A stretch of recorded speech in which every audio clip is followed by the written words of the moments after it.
Oui, parce que nous, on a l'obligation de prendre un certain nombre de contraintes qui sont à la fois des contraintes nationales et aussi réglementaires, enfin réglementaires et régionales, et notamment le SRADET, alors un mot barbare qui est un plan régional sur la gestion et la prévention des déchets et qui nous impose un certain nombre de diminutions des tonnages collectés.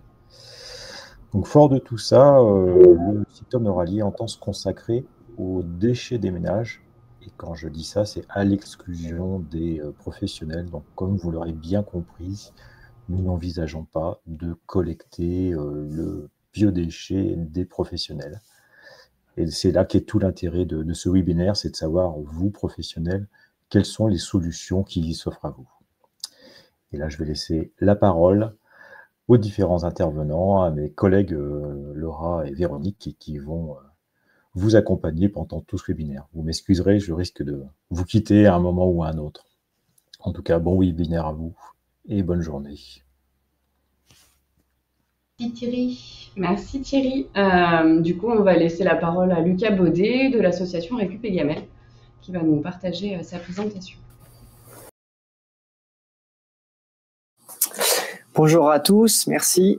Merci d'être là, de prendre du temps dans vos agendas chargés. J'en profite pour partager rapidement ma présentation et je laisserai Laura et Véronique me dire si un éventuel problème technique ou si tout est bien visible. Est-ce que c'est tout bon? Oui, c'est tout bon. Ok, très bien. On va passer 1 heure ensemble. Avant de me présenter, je vais rappeler un petit peu le cadre. Aujourd'hui, c'est la journée nationale de lutte contre le gaspillage alimentaire. C'est une journée nationale qui existe depuis quelques années. On profitera du temps qu'on a ensemble pour refaire un petit historique réglementaire, parce qu'il y a effectivement une échéance au 1er janvier 2024. Mais il y a déjà quelques contraintes auxquelles vous avez probablement déjà été confrontés depuis 2015-2016. Donc l'idée, ça va être à la fois de présenter assez rapidement, parce que je suis pas là pour faire de la promo de notre association, mais ce qu'on propose comme solution, en tout cas sur Lyon, l'expérience qu'on a auprès des acteurs de la restauration, et ensuite d'analyser ensemble les leviers auxquels vous êtes, vous professionnels, confrontés régulièrement, les freins également, et aussi ensuite de basculer rapidement sur du temps d'échange et de partage d'expérience. Je ferai probablement une pause à mi-chemin pour reprendre un petit peu mon souffle, mais aussi pour vous laisser le temps de poser quelques questions. Comme ça, on reprendra nos échanges à partir de 16 heures et d'autres intervenants pourront venir compléter ce que je vous ai préparé. Donc assez rapidement, pour me représenter, donc je m'appelle Lucas Baudet, je suis coordinateur projet et formation de l'association Récup et Gamel, qui est une association lyonnaise de lutte contre le gaspillage alimentaire. On travaille depuis 2014 sur cette thématique-là, via un principe de multi-activité, c'est-à-dire qu'on fait bien de la récupération d'invendus et de la transformation que de la sensibilisation à travers des ateliers, des animations. Et on a développé en 2017 un pôle d'accompagnement et de formation à destination de la restauration commerciale, parce qu'il y avait un sujet depuis le début de l'association qui était autour de la restauration, de la consommation à emporter. Donc on a été pendant quelques années ambassadeur du Gourmet Bag. Je ne sais pas si c'est une thématique qui vous parle en tant que professionnel, et qui était normalement présente sur votre territoire. Et derrière, on s'est dit que ce serait intéressant de développer une nouvelle approche directement au contact des professionnels et surtout à l'écoute de leurs besoins. Le secteur de la restauration, on va rentrer un petit peu plus en profondeur au fil de la présentation sur les enjeux, les chiffres, qui est un secteur particulier avec des contraintes particulières. On lutte pas contre le gaspillage alimentaire à la maison de la même manière qu'on lutte contre le gaspillage alimentaire dans des établissements de restauration. Donc notre idée, c'était de partir de ce questionnement-là.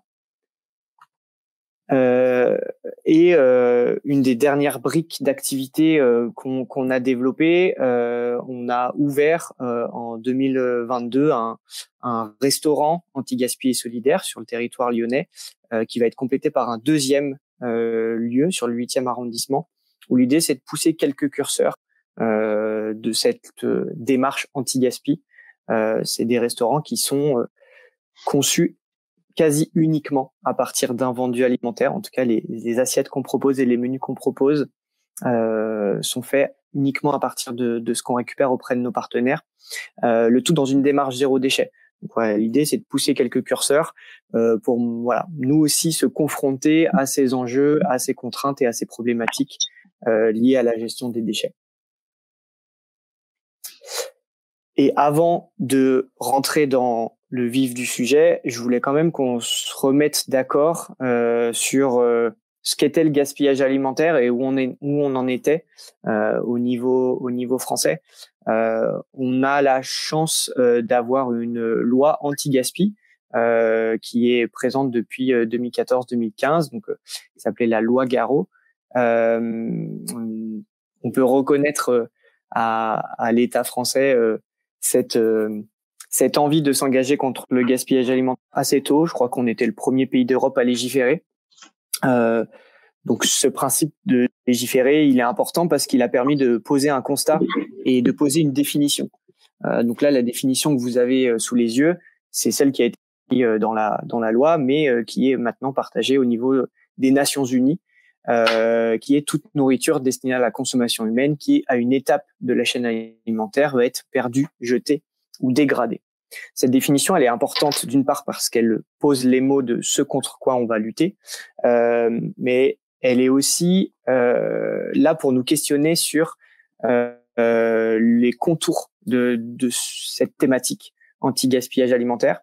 En effet, à partir du moment où on parle de toute nourriture destinée à la consommation humaine, on va partir du principe que beaucoup de pertes ne rentrent pas dans le champ du gaspillage alimentaire. Donc à la fois des pertes au niveau de la production, mais aussi toute la nourriture qui est produite à destination de la consommation animale ne va pas rentrer dans ces chiffres. Donc tous les chiffres que je vais vous présenter au fur et à mesure de la présentation rentrent dans ce cadre-là et dans cette définition du gaspillage alimentaire.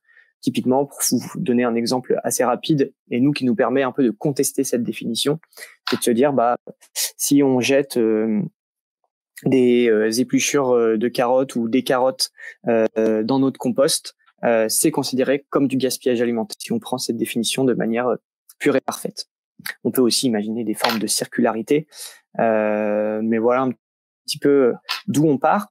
Et ce gaspillage alimentaire, il est à mettre en corrélation avec la notion de déchets alimentaires. Quand on parle de gaspillage, on navigue entre deux mondes. On navigue entre le monde de l'alimentation et le monde des déchets, parce que quand on est dans le gaspillage alimentaire, ce qui est laissé de côté est considéré comme du déchet, et pourtant on est encore dans ce monde de l'alimentation. Donc le terme de déchet alimentaire, il va regrouper le gaspillage alimentaire, donc ce qui est à un moment donné de la chaîne alimentaire perdu, jeté ou dégradé, ainsi que ce qui est considéré comme des déchets inévitables. Là encore une fois, c'est un terme qui est établi et qui concerne les déchets qu'on ne peut pas éviter, que ce soit les os, les arêtes, les coquilles d'œufs, et j'ai ajouté entre parenthèses les peaux et les épluchures. Et là encore, on pourrait discuter de ce terme, du caractère inévitable ou non de cette perte-là. Mais en tout cas, on a cette définition qui est présente depuis 2013 et qui a permis de lancer la première étude d'envergure. Donc c'est l'ADEME qui s'est occupé de ça pour chiffrer le gaspillage alimentaire à une échelle nationale. Vous avez peut-être déjà entendu parler du chiffre mondial, 1/3 de la production mondiale alimentaire est gaspillée. Donc ça, c'est un élément qui a beaucoup été repris au niveau médiatique. C'est plutôt la FAO, qui est l'organisme international de l'agriculture et de l'alimentation, qui a établi ce chiffre. C'est un chiffre à l'échelle mondiale. On se rend compte que c'est énorme, mais on a du mal à saisir vraiment les enjeux de ces chiffres-là. Donc l'ADEME est venu apporter un peu une précision sur où était le gaspillage dans notre pays, à quelles étapes de la chaîne alimentaire. Donc, au global, sur l'ensemble de la chaîne alimentaire, donc juste pour rappel, la chaîne alimentaire, elle va de la production à la consommation en passant par la transformation et la distribution. Sur l'ensemble de cette chaîne, en 2015, on considérait que 10 millions de tonnes d'aliments étaient gaspillés chaque année. Donc ça, sur toute la France, pendant un an, 10 millions de tonnes, c'est beaucoup.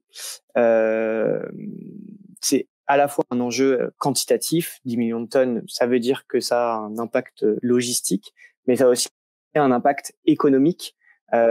En France, on considère que faire des économies à titre individuel, réduire son gaspillage alimentaire à titre individuel, pourrait représenter une économie potentielle de 160 € par an et par personne. Donc ça, c'est un chiffre qui est individualisé. Donc si on prend une famille de 4 personnes et une moyenne par personne, ben c'est 160 plus 160 plus 160 plus 160. Donc je vous ai mis là sur le slide le rapport vraiment entre les deux chiffres, le chiffre individualisé par personne de ce qu'on pourrait éviter et des économies que ça pourrait représenter, et d'un autre côté l'impact économique mondial du gaspillage alimentaire. Donc 700 milliards d'euros, là encore une fois on est sur des chiffres vraiment énormes qui parlent pas vraiment en termes d'efficacité et de message pédagogique. Voilà, juste pour vous signifier que ça a un coût assez important pour l'ensemble de nos sociétés. Si on rentre un petit peu dans le détail de la chaîne alimentaire, donc là vous avez sous les yeux la répartition de ces 10 millions de tonnes. La répartition de ces 10 millions de tonnes, de toute façon, vous aurez la présentation plus tard. On va pas tout détailler parce que ce qui nous intéresse, c'est beaucoup le secteur de la restauration aujourd'hui. Moi, ce que je peux dire et ce qui est important à retenir, c'est que il y a du gaspillage à toutes les étapes de la chaîne alimentaire de manière assez proportionnée.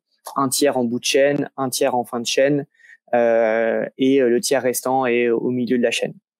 La petite précision et la petite nuance à laquelle on tient, nous, en tant qu'acteurs de la sensibilisation, c'est de se dire que le tiers du gaspillage qui est au stade de la consommation, c'est pas une responsabilité seulement des ménages, c'est une responsabilité partagée entre tous les acteurs de l'alimentation finale, c'est-à-dire aussi bien nous à la maison que le secteur de la restauration collective et commerciale.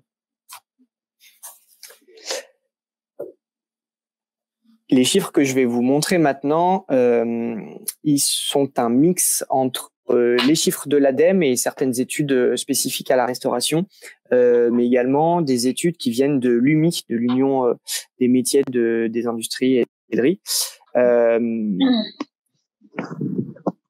Ce qu'il faut bien avoir en tête, c'est que en tant que particulier, on prend pas tous nos repas à la maison. On en prend à peu près 15% hors foyer, donc 15% dans les établissements de restauration, qu'ils soient collectifs ou commerciaux, ce qui représente 3 repas par semaine. Mais le gaspillage qui est calculé à l'étape de la restauration, c'est l'équivalent quasiment de la moitié du gaspillage alimentaire du stade de la consommation. Donc là, je vais revenir un petit peu en arrière. Sur ce schéma-là, avec la répartition sur l'ensemble de la chaîne, vous avez 14% au niveau de la restauration, 19% au niveau des consommateurs. Donc ça représente le stade de la consommation. Donc c'est le stade le plus gaspilleur, entre guillemets, en proportion, parce que c'est 33%. Ces chiffres, ces précisions, elles nous indiquent que dans cette étape-là, une grosse partie du gaspillage provient du secteur de la restauration en proportion du nombre de repas que cela représente.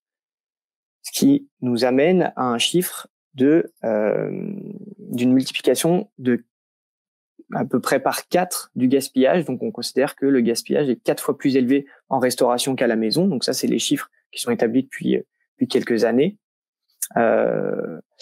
Et ça représente 1,4 million de tonnes en quantité, mais c'est 1,4 million de tonnes au-delà de la quantité, comme je vous disais, c'est à chaque fois une valeur économique.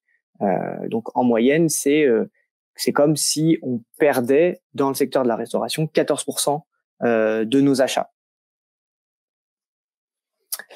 Là, encore une fois, on peut aller un peu plus dans le détail et préciser ce que ça représente par convive.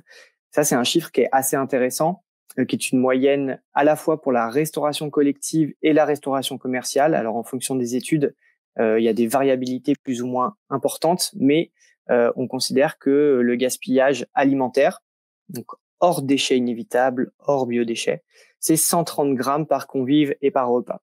Ça, c'est un chiffre assez intéressant pour nous quand on parle d'accompagnement et de proposition d'action, parce que ça nous permet de fixer un point de départ. Fixer un point de départ, c'est de se dire, moi, dans mon établissement, je fais 30, 60, 180, 800 couverts par jour. Ça, c'est la moyenne nationale. Donc, comment je me situe par rapport à cette moyenne-là? Et ensuite, quelles actions je vais pouvoir mettre en place pour réduire cette moyenne que j'estime. Donc évidemment, quand on parle de gaspillage alimentaire, on parle aussi de biodéchets, parce que les biodéchets ne peuvent pas être remis dans un circuit de consommation, et ils sont aussi là en plus d'un éventuel gaspillage. Donc encore une fois, on est sur quasiment 300 grammes de biodéchets par repas, et ça représente quand même un coût de matière de 50 centimes d'euros par repas. Et en plus de ce gaspillage, en plus de ces biodéchets, il y a aussi l'enjeu de gestion des déchets qui vient se raccrocher à ça, et notamment les déchets d'emballage. Donc là, on est autour, pareil, de 300 grammes de déchets d'emballage par repas. Donc ça, c'est en moyenne sur tout le secteur de la restauration collective et commerciale. On n'a pas de précision, on n'a pas de chiffres ou d'études beaucoup plus spécifiques sur la restauration commerciale ou sur un type de restauration en particulier. La restauration collective, c'est un des grands enjeux de la dernière loi Egalim. Donc, il y a un vrai focus qui est fait au niveau de la restauration collective. C'est pour ça que je me permets de mettre quelques éléments dans ma présentation. Donc là, vous avez sous les yeux un petit peu à la fois les types d'aliments qui sont le plus jetés dans les cantines, une moyenne des quantités jetées par convive et par repas, et surtout un nombre de repas qui sont proposés chaque année dans le secteur de la restauration, donc quasiment 4 milliards de repas. Donc c'est pour montrer que ce secteur-là de la restauration, qu'il soit collective ou commerciale, il a un vrai rôle à jouer à la fois dans la transition écologique, comme on pourrait le dire, mais aussi dans cette lutte contre le gaspillage alimentaire, à la fois en termes de quantité et d'économie. Donc, comme je vous le disais, il y a des objectifs qui sont fixés par la loi anti-gaspi de 2016. Dès le départ, on s'est dit que ces 10 millions de tonnes d'aliments, c'était trop, évidemment, mais surtout, quelles ambitions on allait se fixer. L'ambition qui a été fixée par l'État, c'est de réduire de moitié le gaspillage alimentaire qui a été établi en 2015-2016 d'ici 2025. Donc là, aujourd'hui, on est en 2023. 2025, c'est demain. Donc la prochaine grande étude devrait démarrer sous peu pour analyser justement ce qui a été fait et comment on en est. Pour rien vous cacher, l'impression qu'on a nous sur le terrain et auprès de l'ensemble des acteurs de la chaîne alimentaire, je suis pas sûr que on sera à 50% de réduction du gaspillage alimentaire d'ici 2025. On est plutôt sur un élargissement de cette ambition. C'est-à-dire qu'on va décaler le calendrier, on va tabler sur des réductions d'ici 2028-2030 pour certains secteurs. Il y a des secteurs avec lesquels on va être plus ou moins tolérant sur cette réduction. Mais on est quand même venu renforcer cette ambition par des dispositifs législatifs. Donc, je parlais de la loi Egalim tout à l'heure. Il y a la loi Climat et Résilience qui sont venus appuyer sur certains points, sur certains acteurs, et notamment les acteurs de la restauration. Donc là, j'ai mis quelques éléments que vous avez peut-être rencontrés dans vos pratiques, qui sont là pour certaines depuis quelques temps. Depuis 2020, on n'a plus le droit d'utiliser. Oui. Excusez-moi, c'est qu'il y a une personne qui attend pour rentrer dans la réunion en fait, mais du coup moi je ne peux pas l'accepter vu que vous êtes l'organisateur. Désolée, Nadia, je suis Ok. désolée. Merci. Non, pas de souci. Et moi, j'ai pas de demande de rentrer dans la réunion. Bon, continuez. Oui. Donc, je peux pas j'ai pas de moyen de l'accepter. Ok, pas de souci. Donc oui, effectivement, la suppression des contenants et des ustensiles en plastique à usage unique, l'élément emblématique de cette disposition, c'était les pailles en plastique qui sont interdites depuis 2020. Alors pour l'instant, il n'y a pas vraiment de système de contrôle et de vérification, donc c'est pas étonnant que dans certaines pratiques et dans certains établissements, il y a encore des éléments comme ça qui existent. Mais en tout cas, ça c'est depuis 2020 déjà, donc ça fait quelques années. Le secteur notamment de la restauration type fast-food est un peu en train de se mettre en ordre de marche sur ces questions-là. Je prends souvent comme exemple la chaîne McDonald's là, qui a lancé des choses et des couverts et des emballages en dur, en silicone, pour se mettre en accord avec cette disposition législative. Alors ils s'y sont mis assez récemment, hein, plutôt 2023 que 2020, et surtout il y a moins de 10% de ces établissements-là qui respectent cette disposition. Donc l'enjeu, ça va être comment on la fait respecter, comment on bascule sur d'autres formes. Alors si on reprend l'exemple des pailles en plastique, il y a eu les pailles en papier qui sont arrivées, les pailles en carton, les pailles inox, les pailles verres, ou même pas de paille du tout. Mais voilà, ça fait un petit moment que cet enjeu des déchets, du gaspillage, elle rentre en ligne de compte dans les obligations réglementaires qui vous sont imposées dans le secteur de la restauration. Depuis juillet 2021, en tant qu'établissement de restauration, vous êtes dans l'obligation de pouvoir mettre à disposition des contenants réutilisables ou recyclables, donc de type doggy bag, aux clients qui en feraient la demande. Donc ces deux éléments peuvent être très liés parce qu'il ne faut pas que ce soit du jetable. Et ça, c'est depuis juillet 2021.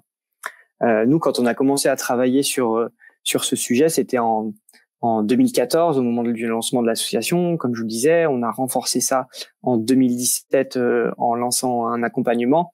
Et dès 2017, on savait que ces échéances allaient arriver. Sauf que, comme souvent, les échéances réglementaires ne sont pas toujours suivies de solutions adaptées et adaptables aux professionnels. Donc, c'est pour ça qu'il y a toujours un temps de latence et que là, les doggy bags, ça commence à prendre forme après quelques années. On en parlait en introduction. À partir du 1er janvier 2024, l'obligation de valoriser ces biodéchets à la source. Donc ça, on en parlera peut-être plus en détail, donc je vais le laisser là. Alors je sais pas si c'est une bonne nouvelle, mais en tout cas, le décalage de calendrier pour le secteur de la restauration commerciale sur l'objectif de réduction de moitié du gaspillage alimentaire. Donc l'objectif national étant de réduire de moitié d'ici 2025. La loi Egalim et la loi Climat et Résilience ont laissé un peu plus de temps aux professionnels pour se mettre en ordre de marche justement sur ces enjeux-là.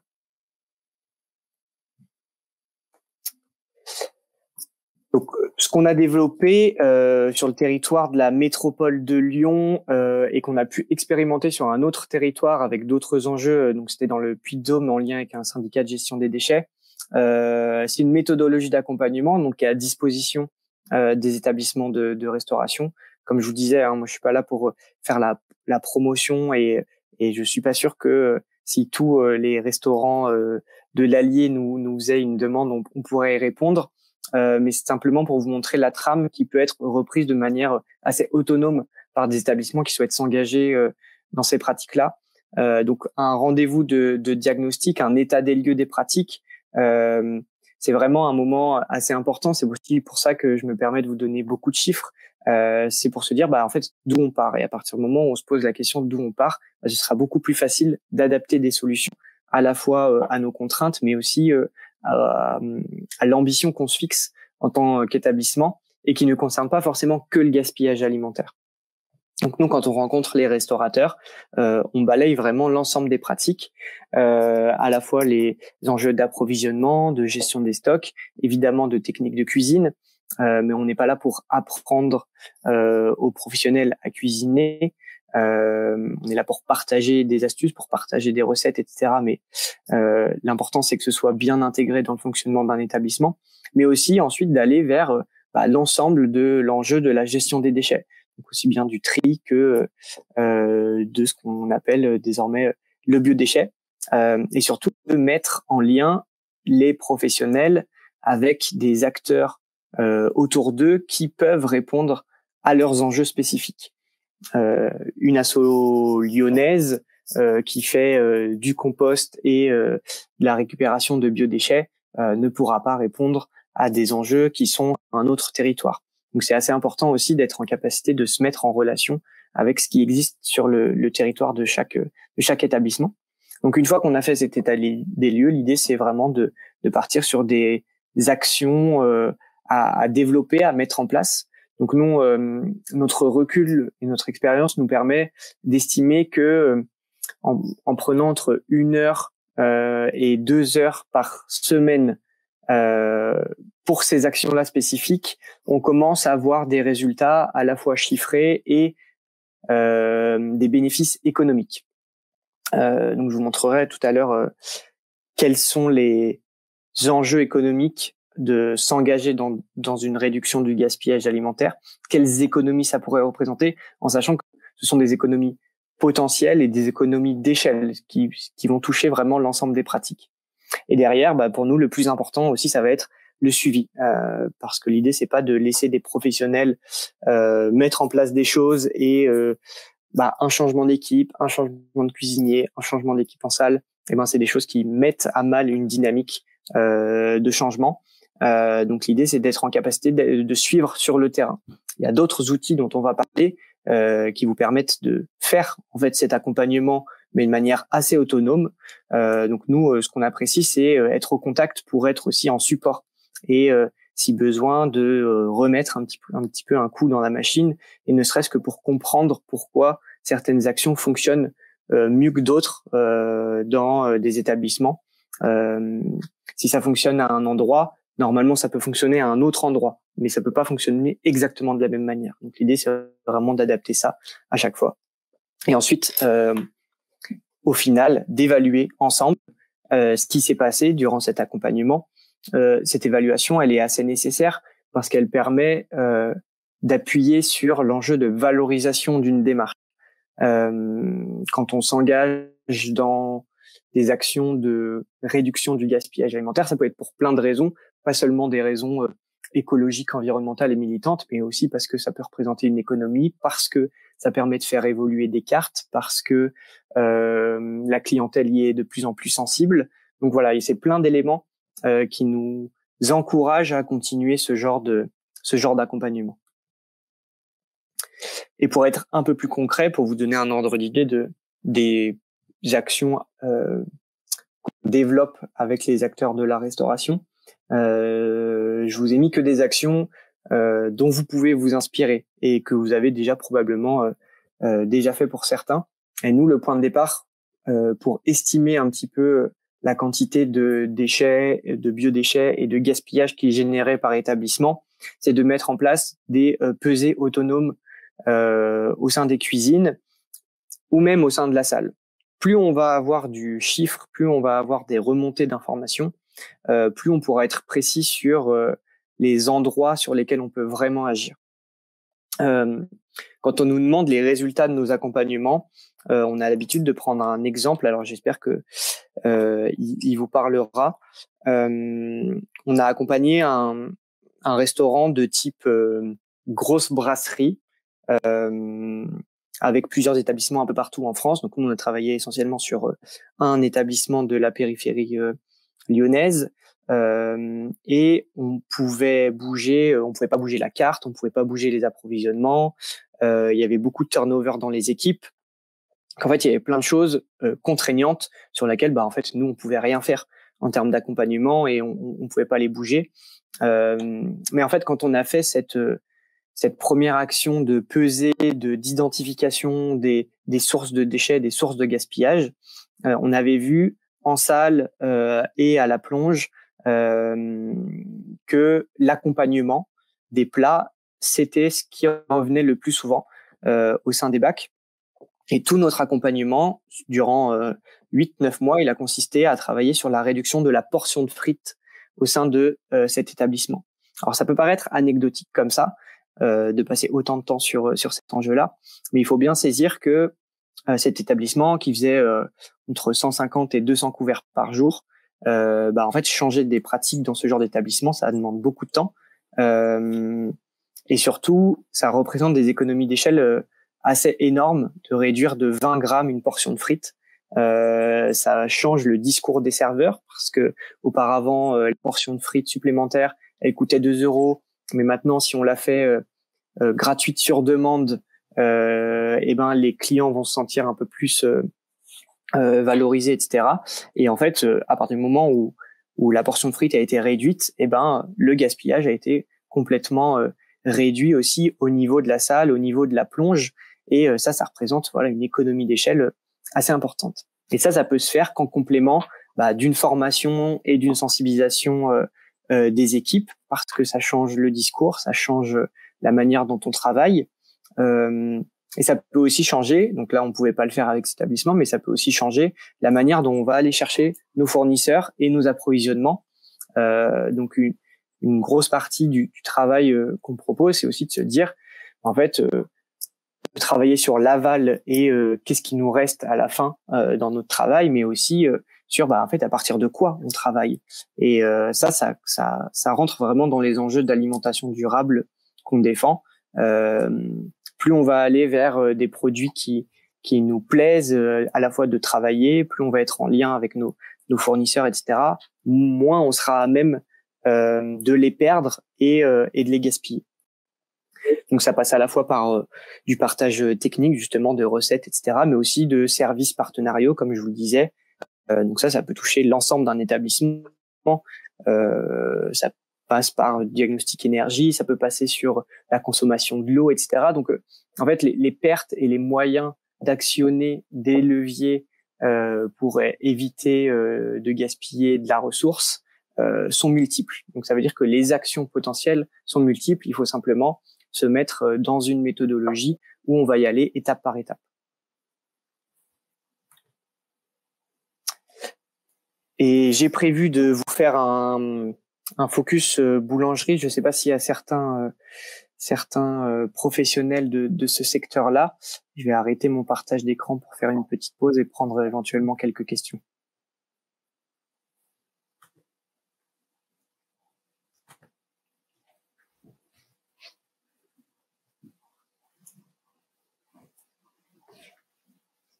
Alors, je crois qu'il n'y a pas de questions dans le chat. Non, du coup, pas de questions dans le chat.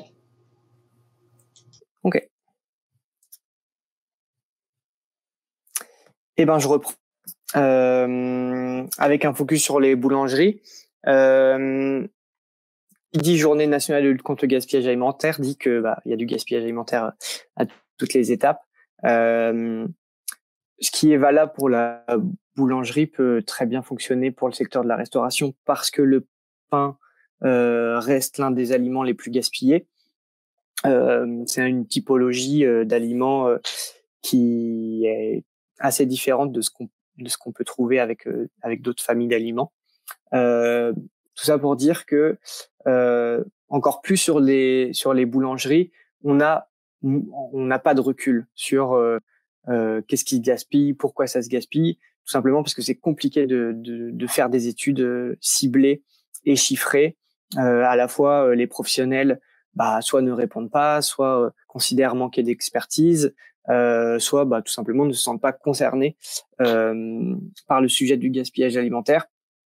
Ça, c'est quelque chose auquel on a été beaucoup confronté quand on a lancé nos accompagnements. Effectivement, quand on arrive dans un établissement de restauration ou chez un professionnel de l'alimentation et qu'on dit bonjour, on vient vous parler de gaspillage alimentaire, une des réactions les plus rapides, on va dire, c'est en fait moi j'ai pas de gaspillage. En fait, tout simplement, nous, ce qu'on considère comme du gaspillage, c'est peut-être pas la même chose que ce que le professionnel considère comme du gaspillage, avec cet enjeu justement de déchets inévitables, de biodéchets, etc. Donc le point de départ, ça va aussi être de se mettre à niveau sur de quoi on parle. Qu'est-ce que c'est de la perte, qu'est-ce que c'est du gaspillage, qu'est-ce qu'on peut faire de ce qui se perd en cuisine comparé à ce qu'on peut faire des retours de salle. C'est pas du tout les mêmes enjeux. En fait, en boulangerie, c'est cette problématique-là qui revient beaucoup. C'est que une fois que le pain il est sec, qu'est-ce qu'on peut en faire?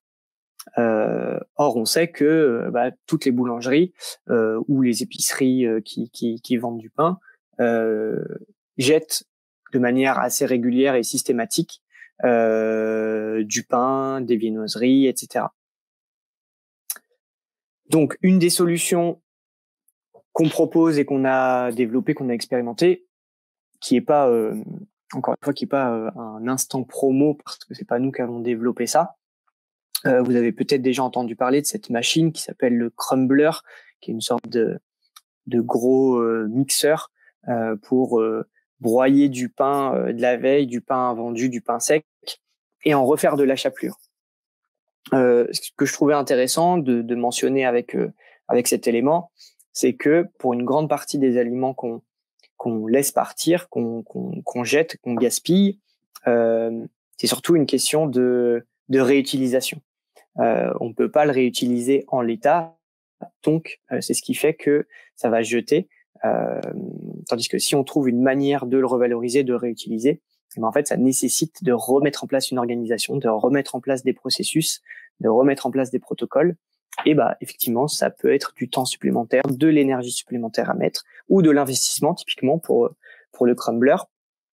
Ce qui est intéressant avec cette démarche-là de réutilisation de la chapelure de pain, c'est d'imaginer une nouvelle gamme de produits. Donc, quand ça a été lancé, je crois que c'est une initiative bordelaise, si je dis pas de bêtises, mais qui se développe maintenant sur toute la France. C'est de se dire en fait, on va faire du pain avec notre pain de la veille. Et ça, c'est quelque chose en termes de clientèle, d'engagement clientèle, de fidélisation clientèle qui a assez bien marché et qui permet ensuite de développer tout un axe de créativité qui est un des fondamentaux de la cuisine, pour se dire en fait, notre chapelure, c'est une base pour explorer plein de choses. Donc à partir de là, il y a des recettes qui peuvent être développées, qui sortent un peu des classiques de pain perdu, etc. Donc ça peut être des cookies au pain sec, des pancakes au pain sec, des gaufres au pain sec, des nouvelles viennoiseries à partir de pain sec. Et ensuite, chaque professionnel peut adapter les proportions de chapelure qu'il va mettre dans son nouveau pain, dans ses nouvelles viennoiseries, dans ses nouveaux biscuits. Et ça, encore une fois, en termes de fidélisation clientèle, ça fonctionne. Et surtout, en termes d'économie, c'est assez impactant. La machine a un coût. Je crois que ça coûte même assez cher. Mais la plupart des boulangers qui sont équipés de cette machine considèrent que en moins de 3 mois, elle est rentabilisée par justement l'évitement de la matière perdue. Donc ça, c'était vraiment les enjeux sur lesquels je voulais parler un petit peu concernant le pain et les boulangeries. Tout à l'heure, je vous parlais de services partenariaux. Effectivement, il commence à y avoir de plus en plus de solutions. Ça ne veut pas dire que c'est facile, mais il y a de plus en plus de services qui sont proposés à destination des professionnels pour s'engager sur les sujets, on va dire, de l'éco-responsabilité. Tout ce que vous avez sous les yeux n'est pas forcément focalisé sur l'anti-gaspillage alimentaire, mais permet d'aller vers ce qu'on appelle désormais l'alimentation durable. Vous avez à la fois des applications, donc peut-être que dans nos échanges, après on pourra discuter des applications comme Too Good To Go ou Phoenix, qui sont à destination des professionnels notamment, et qui permettent de limiter la perte, et en tout cas pour les particuliers, ça permet aussi d'avoir accès à certains produits à prix réduit. Vous avez aussi des services d'accompagnement et de labellisation. Donc là, j'en ai sélectionné 2, mais il y en a Il y en a de plus en plus maintenant. Les deux qui moi me paraissent les plus intéressants et en tout cas les plus fiables. Donc il y a à la fois la démarche écotable. C'est pareil, si certains d'entre vous se sont déjà intéressés à ces sujets, à ces enjeux, ou sont déjà labellisés, par exemple, moi ça m'intéresse beaucoup de discuter de ça avec vous. Donc le label écotable qui est au service d'une alimentation éco-responsable, qui est sur une base assez similaire de l'accompagnement que je vous ai présenté. Hein. C'est diagnostic, recommandation, suivi et au final labellisation. Et la même chose pour le Food Index for Good de FIG. Donc c'est aussi un service de labellisation. Il y a d'autres désormais services de labellisation qui sont spécialisés sur l'anti-gaspillage. Donc ça, c'est si vraiment vous, en termes de visibilité, ça vous intéresse de mettre en avant votre démarche et de pouvoir l'afficher auprès de vos clientèles, auprès de vos partenaires. Vous avez cette possibilité-là. Pour continuer sur les solutions qui vous sont offertes, donc là plutôt du côté de notre association, on a développé des formations en ligne à destination des particuliers, mais aussi à destination des professionnels, où en gros, tout ce que je vous raconte depuis tout à l'heure, vous allez pouvoir l'explorer en autonomie sur une plateforme et avancer justement un peu seul sur l'expérimentation d'actions. Si vous voulez travailler plutôt sur les enjeux autour d'une cuisine anti-gaspi, c'est des choses qui vous sont proposées dans le parcours de la plateforme. Si vous voulez travailler sur de la sensibilisation de vos équipes, c'est aussi ce genre de choses qui vous sont proposées. Donc voilà, l'idée c'est de se dire, en fait, on peut pas toujours être présent sur le terrain. Il n'y a pas forcément toujours des possibilités d'accompagnement terrain qui vous sont proposées par tous les partenaires dont je vous parle. Donc si vous sentez que vous pouvez un peu le faire tout seul, il y a cette possibilité. C'est des éléments sur lesquels on pourra vous orienter suite à ce webinaire. Et pour terminer un petit peu, l'idée c'est vraiment pour moi de récapituler les grands principes qui vont faire d'une organisation une organisation efficace et au service d'une réduction du gaspillage, en tout cas d'une meilleure gestion des approvisionnements, des stocks et des déchets. Donc évidemment, ça peut paraître très abstrait, mais l'idée c'est de poser ça sur le papier et ensuite de potentiellement en discuter. Parce qu'une organisation, c'est un ensemble de personnes. Il faut que toutes les personnes de cette organisation, elles puissent être embarquées dans le processus. Nous, ce qu'on a souvent vu dans nos accompagnements, c'est il y a des choses qui sont faites en cuisine et pas en salle, et inversement, et les informations passent pas bien. Donc, généralement, quand on s'engage dans ce genre de démarche, le fait que toute l'équipe soit à la fois informée et formée et, on va dire, entre guillemets, d'accord pour le faire, ça facilite grandement les choses. Ça facilite grandement les choses parce que vous allez pouvoir répartir des rôles et des responsabilités qui sont pas toujours très bien établis au départ. Et ensuite, de la communication, parce que la communication à la fois interne mais externe sur cette démarche, elle va être très valorisante et très très intéressante à expérimenter. Donc là, ce que je vous propose, c'est un schéma d'organisation. Alors l'idée, c'était de travailler sur un schéma qui puisse parler à tous les modes d'organisation d'un établissement de restauration. Évidemment, on n'a pas la prétention de dire que c'est exactement comme ça que ça se passe, mais en tout cas, il y a des circuits de gestion des déchets parmi la cinquantaine de restaurants qu'on a accompagnés. Mais en fait, on a vu des choses qui revenaient. Et il y a des acteurs clés dans cette organisation. On peut parler de la plonge qui se prend un petit peu justement tous les biodéchets. Donc la personne généralement qui est en charge de la plonge, c'est aussi la personne qui est la plus à même d'estimer et de quantifier quelles sont les caractéristiques de vos déchets et de vos pertes.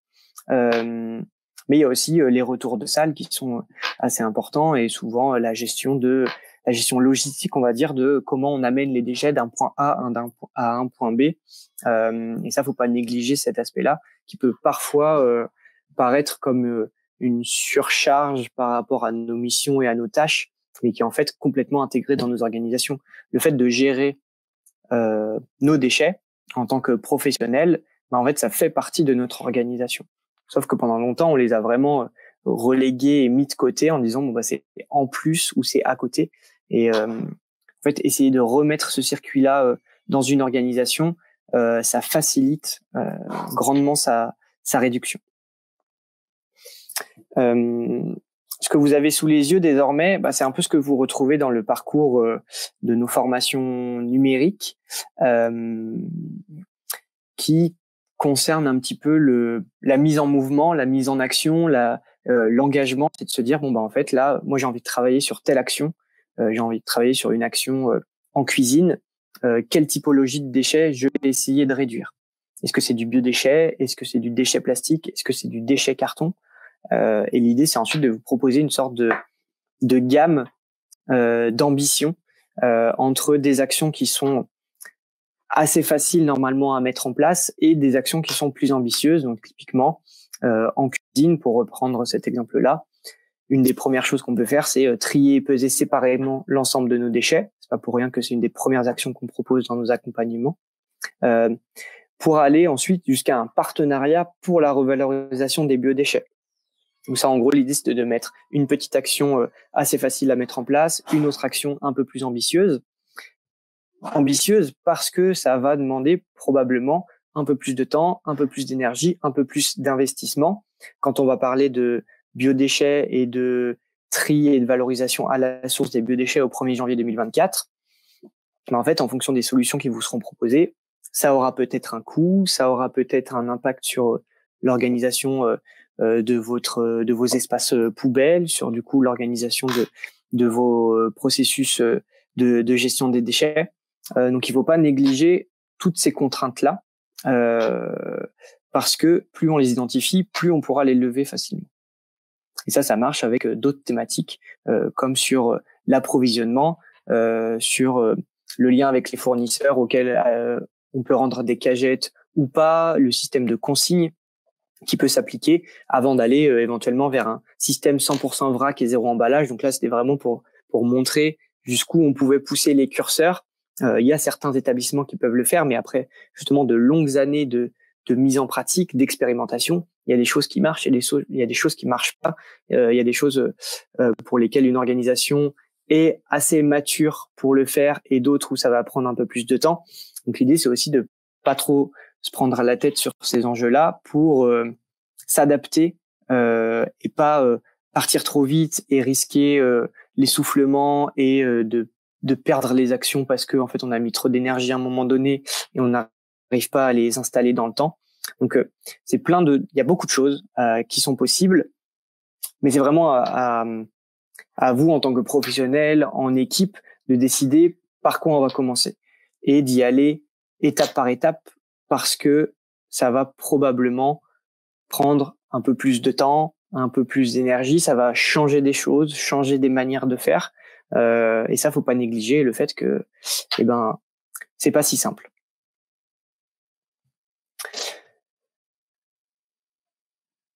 Donc, par rapport à tout ce que je vous dis,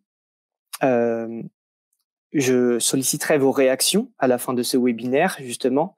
Et nous, ce qu'on avait travaillé, c'était les freins un peu réguliers qui revenaient quand on proposait des actions. Et là, vous avez un petit peu les grands freins qui reviennent et qui sont pas à négliger, comme je le disais. Quand on n'a pas le temps, c'est compliqué de dégager du temps pour des actions comme ça. Si on n'en voit pas l'intérêt, c'est un autre enjeu. Ça veut dire que il faut peut-être qu'on passe par plus d'informations et de sensibilisation. Si on considère qu'on n'a pas l'argent à mettre pour ce genre d'action, ça veut dire qu'on va nous s'orienter dans nos accompagnements sur des actions qui nécessitent pas d'investissement, en tout cas financier. Ça n'intéresse pas la clientèle, et ça justement, ça peut être intéressant d'impliquer la clientèle, alors de plein de manières différentes sur qu'est-ce qui plaît dans la démarche, qu'est-ce qui attire. Ou alors, si justement la clientèle n'est pas du tout intéressée, pas du tout partir sur cet angle-là.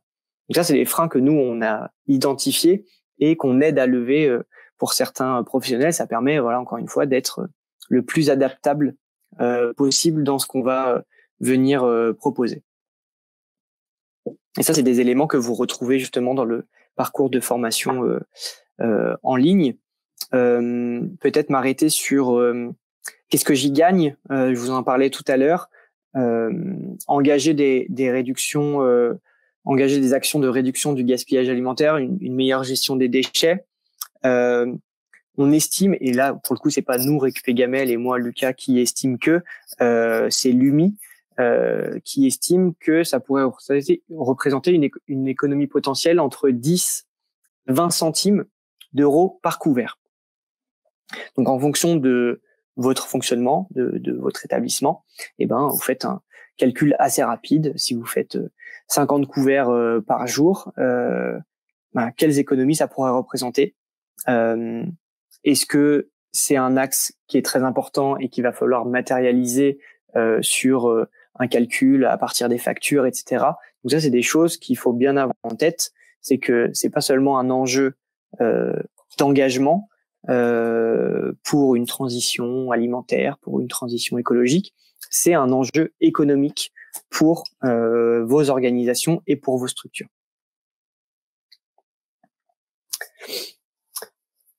Encore une fois, pour être un peu concret, il y a certaines actions, certaines pratiques qui permettent assez facilement d'éviter la perte, d'éviter le gaspillage alimentaire. Mais encore une fois, quand on est dans une cuisine, il y a plein de choses qui rentrent en ligne de compte. Il y a le matériel dont on dispose, il y a l'organisation, on va dire la planification qu'on a, ou même la construction de sa carte. Moi, je suis pas là pour vous dire il y a une formule magique et il y a des solutions miracles qui vous permettent de passer de tant de gaspillage à zéro gaspillage. Mais en tout cas, il faut aller creuser chacune de ces fonctionnalités, on va dire, et de se poser la question, plus on va avoir une carte longue, plus potentiellement ça va générer du gaspillage. La manière dont on s'organise en cuisine, en équipe, la manière dont on est équipé, ça peut impacter.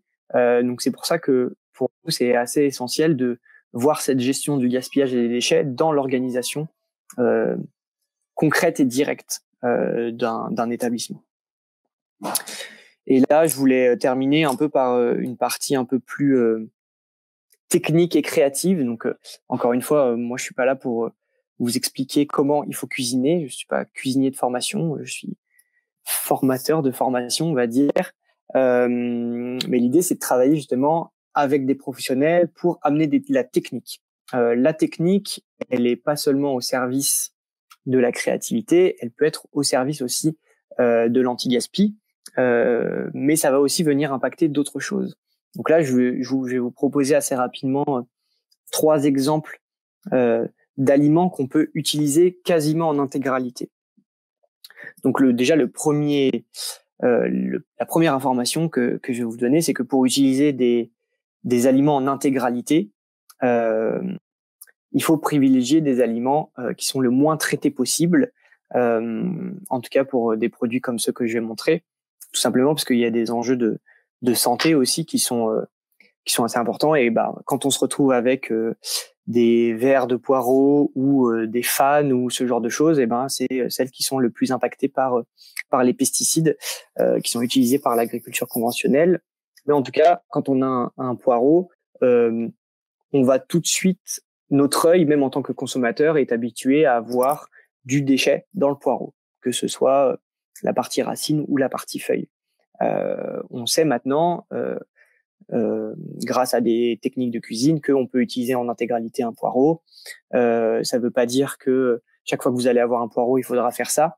Mais voilà, l'idée, c'est d'ouvrir le champ des possibles et de se dire, avec les racines, on peut quand même en faire quelque chose. Avec le verre, on peut en faire quelque chose. Avec le cœur du poireau, on peut en faire quelque chose sans avoir trop de déchets par rapport à cet aliment. Parce que quand vous achetez un poireau, quand vous achetez une carotte, en fait, vous l'achetez en intégralité. Donc tout ce que vous enlèverez de ces aliments sera potentiellement aussi de la perte économique et de la perte de coût matière. Je vous parlais de la carotte. On a une statistique qui peut peut-être vous parler. Si on épluche et si on part grossièrement une carotte, on perd l'équivalent de 10% de la carotte. Donc c'est comme si on perdait une carotte toutes les 10 carottes. Donc 10% de perte sur 1 kilo de carottes, c'est pas énorme, mais si on est sur 100 kilos de carottes, sur 1 tonne de carottes, sur 10 tonnes de carottes, bah là aussi c'est un de se dire bon bah peut-être que ma technique d'épluchage elle peut évoluer et le fait d'avoir des carottes non traitées, ça peut me permettre de réutiliser les épluchures avec moins de crainte pour la santé, mais aussi avec plus de possibilités à la fois de décoration, de bouillon, d'exploration d'autres recettes. Ça c'est valable pour la courge aussi et c'est valable in fine pour la tomate. Donc on avait pris un peu trois aliments de différentes saisons pour montrer jusqu'où on pouvait aller. Donc ça c'est aussi des enjeux que nous on explore lors de formations techniques qu'on anime auprès de professionnels ou de futurs professionnels. On a eu l'occasion de passer une journée dans plusieurs établissements, dans 2 établissements du Nord allié qui forment des futurs cuisiniers. Donc, l'idée c'est aussi de se dire bon bah dès le départ comment on met notre métier au service de ça. Et pour récapituler un petit peu les grandes règles qui nous paraissent assez importantes et qu'on essaye, c'est un peu l'architecture en fait de notre travail et du travail de lutte contre le gaspillage alimentaire qu'on peut porter au sein d'un établissement de restauration. Et une grande partie, et c'est la même chose pour les consommateurs, pour les autres secteurs de la chaîne alimentaire, c'est la manière dont on va voir nos aliments et on va les considérer. J'ai beaucoup parlé de gaspillage, j'ai beaucoup parlé de biodéchets pendant cette heure. J'ai pas parlé de chute, j'ai pas parlé de fruits ou légumes moches, tout simplement parce que ça c'est des vues de l'esprit. Et en fait, si on considère les aliments dans leur intégralité, si on les voit un peu de manière différente, et ben peut-être qu'on les traitera de manière différente, si je peux me permettre cette expression. Je vous ai déjà donné l'exemple de la carotte, donc qui est un peu notre règle numéro 2, simplement pour notifier encore une fois et insister sur le fait que c'est un enjeu économique de réduire le gaspillage alimentaire et l'économie que cela pourrait représenter, c'est ensuite un moyen de le réinjecter dans d'autres choses. Et ça, c'est à l'organisation, à l'établissement et aux responsables de ces établissements de décider comment réinvestir cet argent. Est-ce que c'est en allant vers des produits qui sont plus chers et potentiellement de meilleure qualité? Est-ce que c'est dans une revalorisation salariale? Est-ce que c'est dans un investissement de matériel, etc. Mais il y a cet enjeu économique qui reste vraiment très présent. Et la règle numéro 3, c'est ce lien vraiment entre entre les mondes de l'alimentation, parce que si on travaille avec le secteur de la restauration, si je suis là aussi aujourd'hui pour vous parler, c'est parce qu'on considère que le restaurateur, la restauratrice, ces établissements, ils ont un vrai rôle à jouer dans notre société.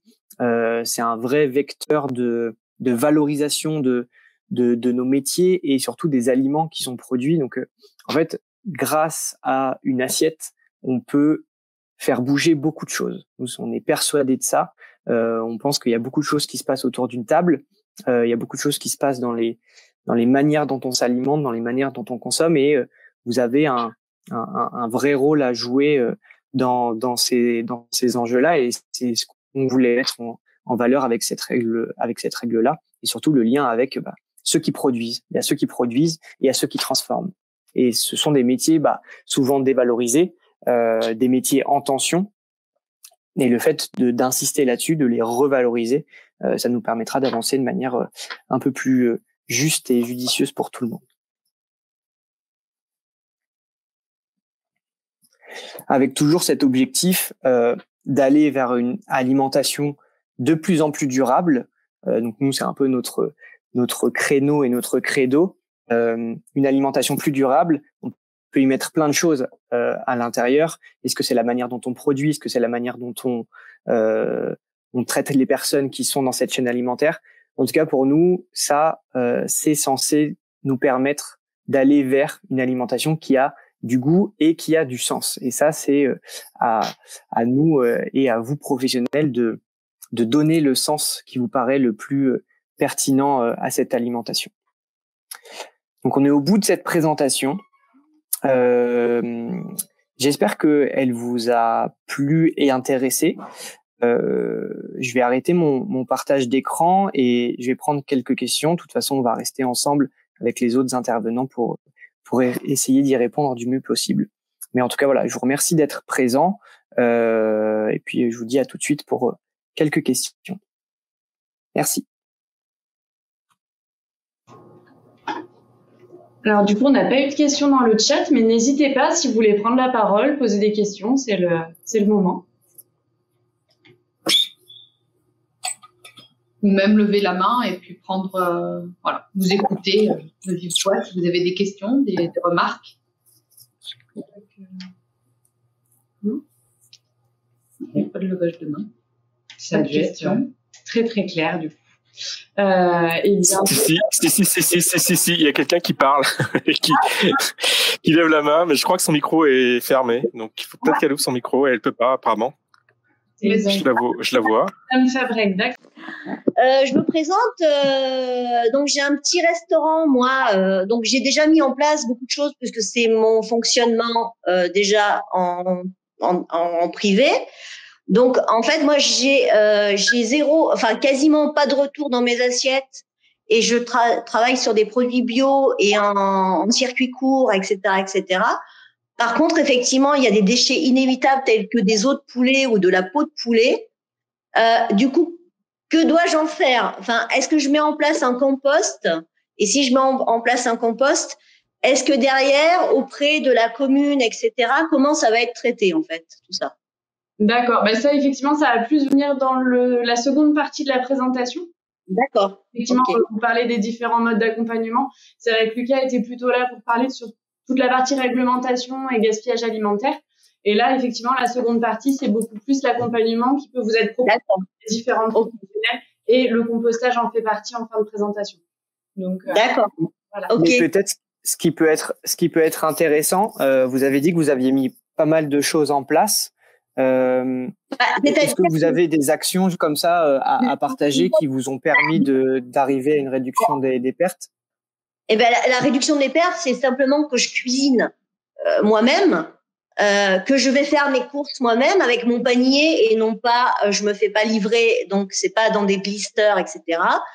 Et surtout, on est sur du circuit court et donc je travaille avec des produits bio. Donc, je peux sur un légume utiliser le légume entier. Sans problème, voilà. Même les pommes de terre, je ne les épluche pas. Elles sont, voilà. Donc ça fait aussi des économies à ce niveau-là. Et surtout, en fait, je propose. Donc, je travaille toute seule vraiment. Donc, je propose à mes clients, lorsqu'il me reste une part de quelque chose, je leur propose. Et en général, ça me reste pas sur les bras. Voilà. Donc, ma clientèle connaît, ça fait 8 ans que je suis installée et connaît mon fonctionnement, connaît le fonctionnement du restaurant. Donc, ils jouent le jeu aussi. Voilà. Et je pense qu'en termes de portions dans les assiettes, bah, je préfère les resservir plutôt que d'en mettre trop et de jeter par la suite. Voilà. Donc, on est dans cette démarche-là. Ok, merci. Merci pour ce partage. Donc, je vais partager la suite de la présentation. Sauf s'il y a d'autres questions, bien sûr. D'autres témoignages. Est-ce que ça marche? Oui. Hop, diaporama.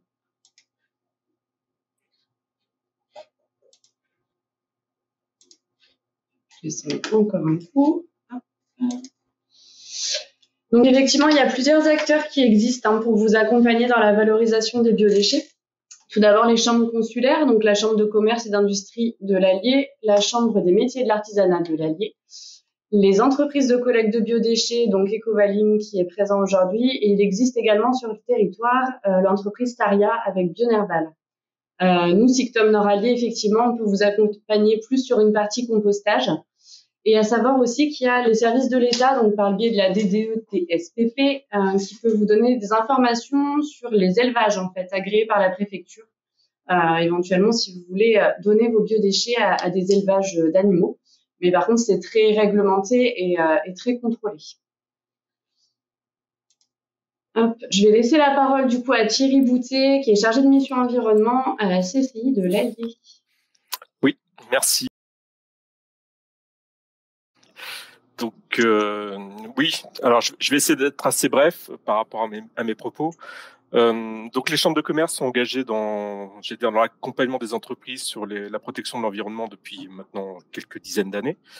On a toujours travaillé ou essayé de travailler en partenariat, et notamment avec un organisme que vous connaissez peut-être qui s'appelle l'ADEME, donc l'Agence de l'environnement et de la maîtrise de l'énergie, qui est devenue maintenant l'Agence de la transition écologique, sur lequel en fait on a deux piliers importants de travaux, qui sont d'abord l'économie, tout ce qui est lié à l'énergie, à la décarbonation.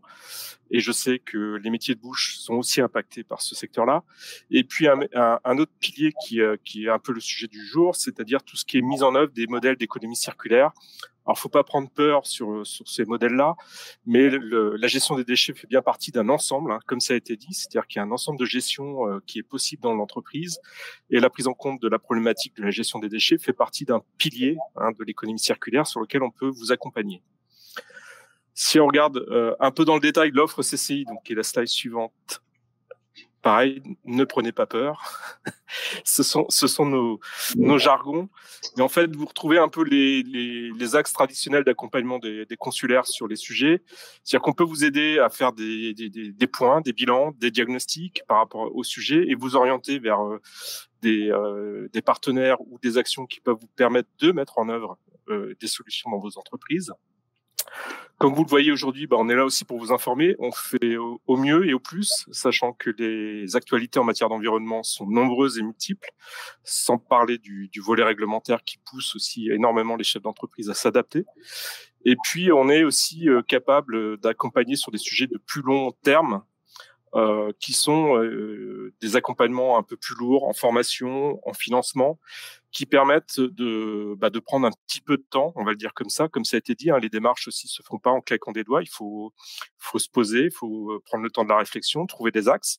Donc là, on est là aussi pour accompagner sur ce sujet, et notamment à travers notre convention ADEME.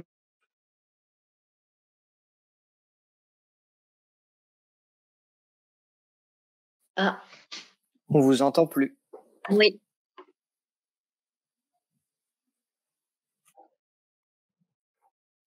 Excusez-moi, je crois que ça a été déconnecté. Je reviens. Vous m'entendez? Oui, c'est bon. Ouais, merci. Donc, on met en œuvre depuis 5 ans maintenant ce qu'on appelle des défis anti-gaspi. Donc, c'est des accompagnements collectifs d'entreprises pour gérer et prendre en compte la problématique du gaspillage alimentaire. Donc là, vous voyez, on est sur la 2e édition. On est en train de travailler avec une vingtaine d'entreprises au niveau régional. Donc, vous voyez que c'est pas non plus énorme. On est vraiment sur des phases d'expérimentation dans lesquelles on essaye d'accompagner les chefs d'entreprise sur la réduction des volumes, la mise en œuvre de bonnes pratiques. Donc, c'est ça qui permet de prendre en compte et d'avancer sur ces sujets du gaspillage alimentaire, et notamment donc à travers le défi anti-gaspi. Bon, vous avez quelques éléments de présentation, mais l'idée, c'est pas de faire. Ce qui est important, c'est de voir qu'on est bien sur un temps qui est quand même long. On travaille sur une année avec les chefs d'entreprise sur ces sujets-là. Et l'idée, c'est de jouer collectif, c'est-à-dire qu'on va avoir un certain nombre de données qui vont sortir de ces expérimentations. Et l'idée, c'est de les partager, c'est de les mettre à disposition pour que vous puissiez éventuellement vous en inspirer. Donc ça, c'est aussi bien sur des démarches de tri, de prévention, de valorisation, réduction de la casse, réduction du gaspillage, des invendus. Le don alimentaire, on n'en a pas trop parlé, mais il faut savoir que le don alimentaire est quand même une filière qui est bien mise en œuvre dans le cadre des accompagnements qu'on peut faire sur le défi anti-gaspi. Et puis donc une petite dernière pour vous montrer effectivement, voilà, un peu les objectifs qu'on atteint à travers l'opération collective. Donc, ce qui a été dit aussi, hein, c'est-à-dire, si vous vous sentez seul, n'ayez pas peur. Il y a des structures, des organisations qui sont là aussi pour organiser du collectif, vous accompagner de façon collective. Et vous voyez globalement là sur le précédent défi qui s'est terminé en 2021, on a quand même réduit par 2 la production de déchets alimentaires sur l'ensemble des participants, et on a mis en place un certain nombre de sujets, notamment le compostage, mais aussi les paniers alimentaires, la réduction du gaspillage, des recettes anti-gaspi. Il y a même maintenant des stratégies, comme ça a été évoqué, de labellisation, de reconnaissance officielle de vos démarches. Donc tout ça fait partie des actions qui sont mises en œuvre dans les plans d'action qu'on peut mettre en place. Dernier élément, j'ai commencé avec l'ADEME, je vais finir avec l'ADEME. Je signale simplement à tous ceux qui sont restaurateurs, donc qui dépendent du code NAF qu'on appelle le 5610A, qu'il y a auprès de l'ADEME un dispositif particulier qui s'appelle le Fonds de tourisme durable, qui est un fonds qui permet d'accompagner l'ensemble des acteurs du tourisme, alors hébergement y compris, sur une transition écologique. Ça a été dit aussi, on est bien sur des approches globales, hein, on n'est pas uniquement sur l'approche déchets, mais qui peuvent vous aider, et là c'est en termes d'investissement, donc c'est pour ça que c'est intéressant, sur l'achat par exemple de composteurs, sur le pré-conditionnement au pré-tri des déchets alimentaires. Donc il y a des dispositifs d'aide qui existent, mais qui sont spécifiques, comme je le disais, au secteur de la restauration, et qui passent par un diagnostic, alors qui est assuré par les chambres de commerce, qui est un diagnostic qui est pas très compliqué, et l'ensemble de la démarche est gratuite. Donc je leur dis, je leur mettrai peut-être dans les supports qui vous seront envoyés, pour que vous puissiez identifier aussi donc cette aide du Fonds tourisme durable de l'ADEME. Il y a un autre critère, mais je pense que vous êtes tous pas concernés, on va dire ça comme ça, c'est qu'il faut être sur une commune de moins de 20 000 habitants. Sur l'Allier, c'est pas très compliqué, il y a que Montluçon qui dépasse 20 000 habitants. Donc si vous n'êtes pas à Montluçon, vous êtes éligible au Fonds tourisme durable. Voilà, j'en ai terminé.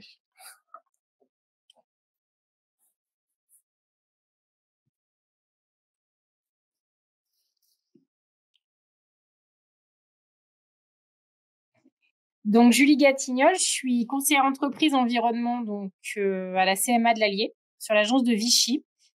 Nous effectivement on aide en fait les artisans dans cette démarche environnementale, notamment en proposant effectivement un accompagnement, donc diagnostic, recherche de partenaires, une visite sur place, des analyses de pratique, on vous délivre des pistes d'action, enfin voilà ce genre de choses.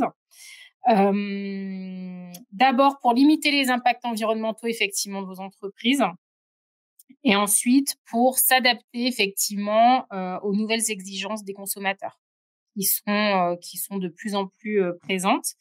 Pour vous donner une idée, cette année on a mis en place les éco-défis donc sur le territoire de Montluçon, dans l'Allier, donc Montluçon Communauté. On est désolé, du coup l'enregistrement s'est coupé, donc il a fallu qu'on sorte de la présentation. Je vous la remets tout de suite.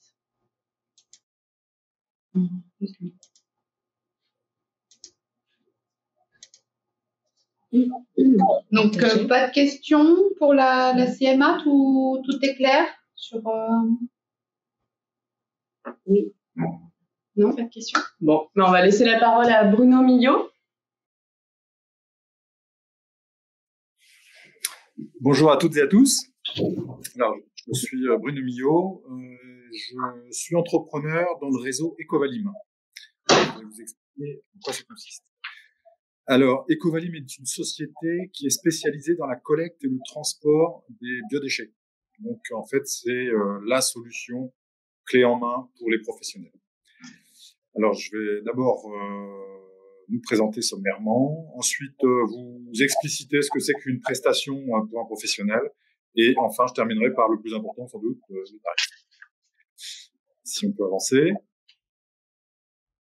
Alors, Ecovalim est une entreprise qui a été rachetée l'année dernière par CVE, qui est un énergéticien, c'est-à-dire un producteur d'énergie renouvelable, hydroélectricité, électricité voltaïque, et pour ce qui nous concerne, c'est le biogaz.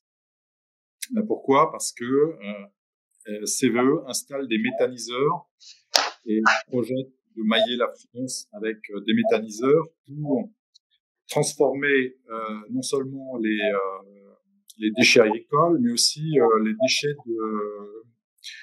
déchets alimentaires dans ces unités de méthanisation et ainsi fabriquer du biogaz.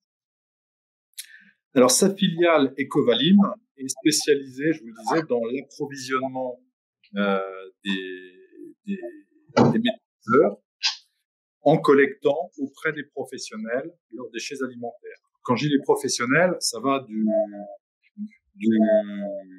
boulanger à Coca-Cola, hein, la multinationale. Tout ce qui est déchets alimentaires possède un pouvoir méthanogène qui est converti à travers les méthaniseurs.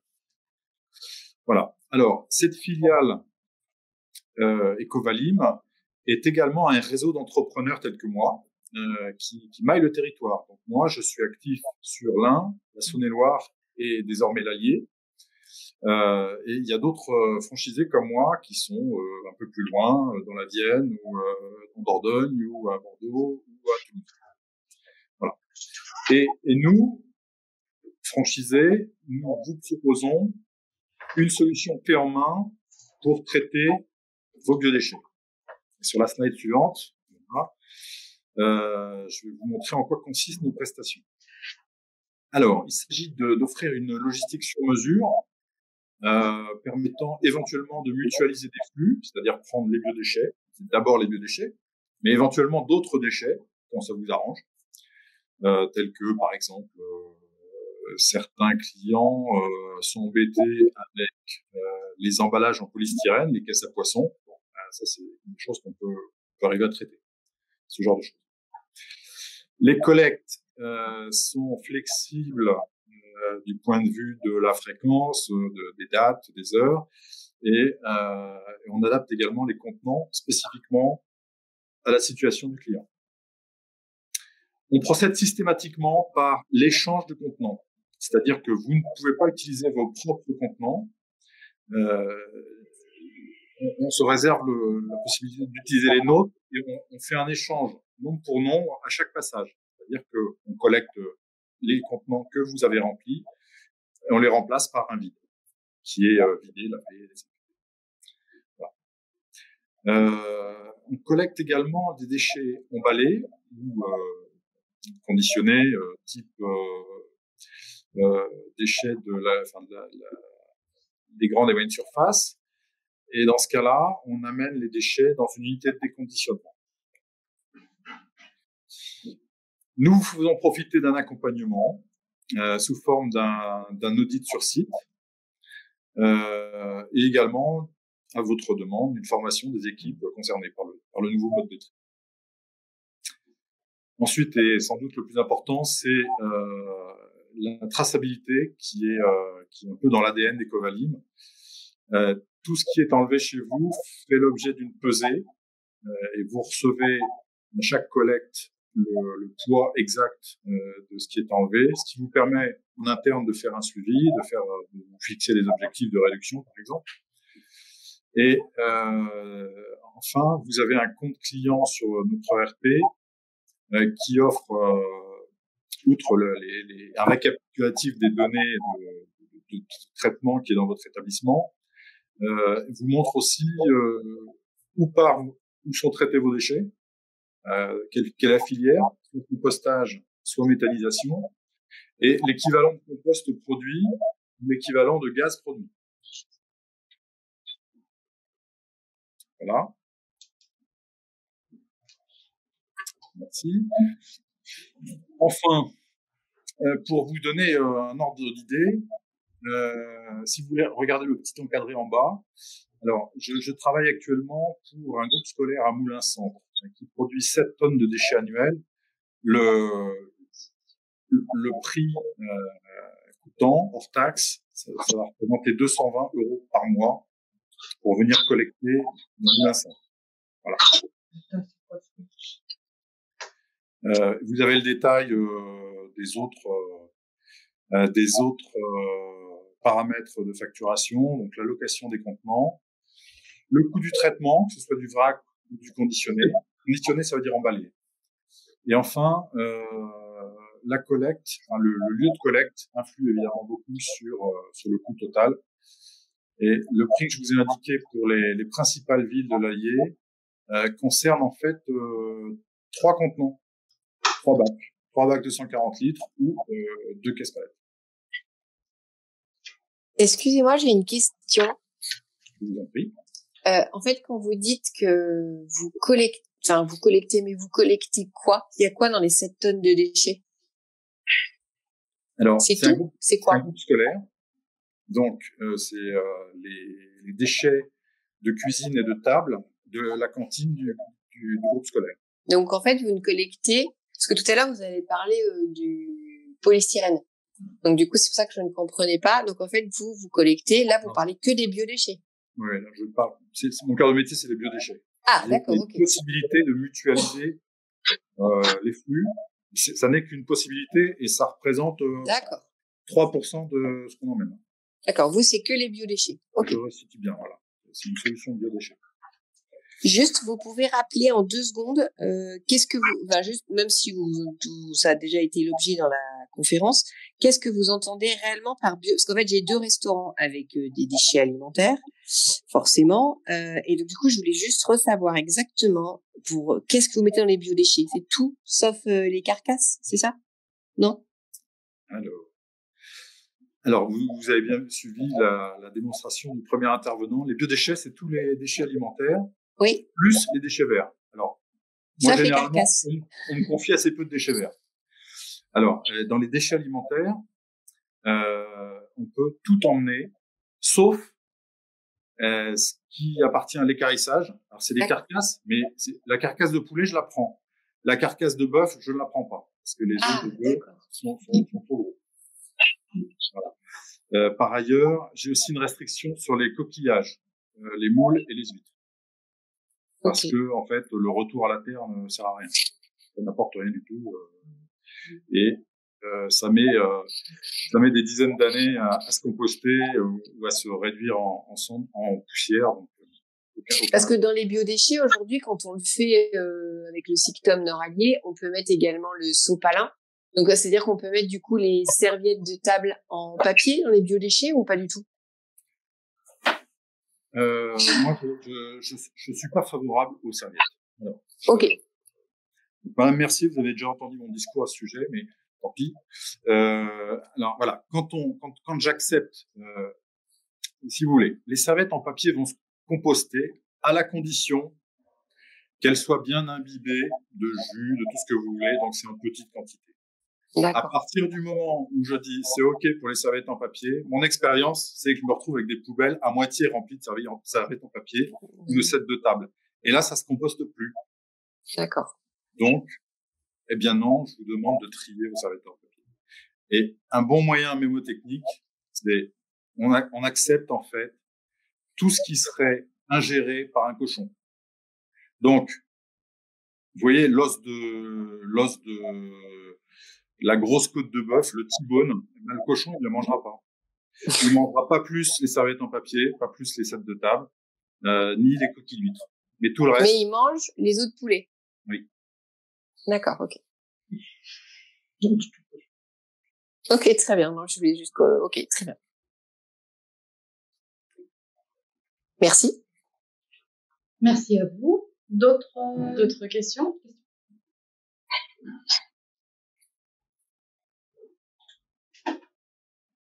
Non. C'est que j'ai été clair. Voilà. C'est ça, tout à fait. Merci de votre attention. On peut prendre note du coup de vos coordonnées en cas de besoin. Alors, sachant qu'elles sont renotées dans le support, tout à la fin, vous avez toutes les coordonnées de chacun des intervenants. Pour pouvoir les contacter et je peux vous envoyer le support directement. Et donc, je vais laisser la parole à ma chef de service, Véronique Dauvinet, pour vous parler de la partie compostage et accompagnement du Sictom Nord-Allier.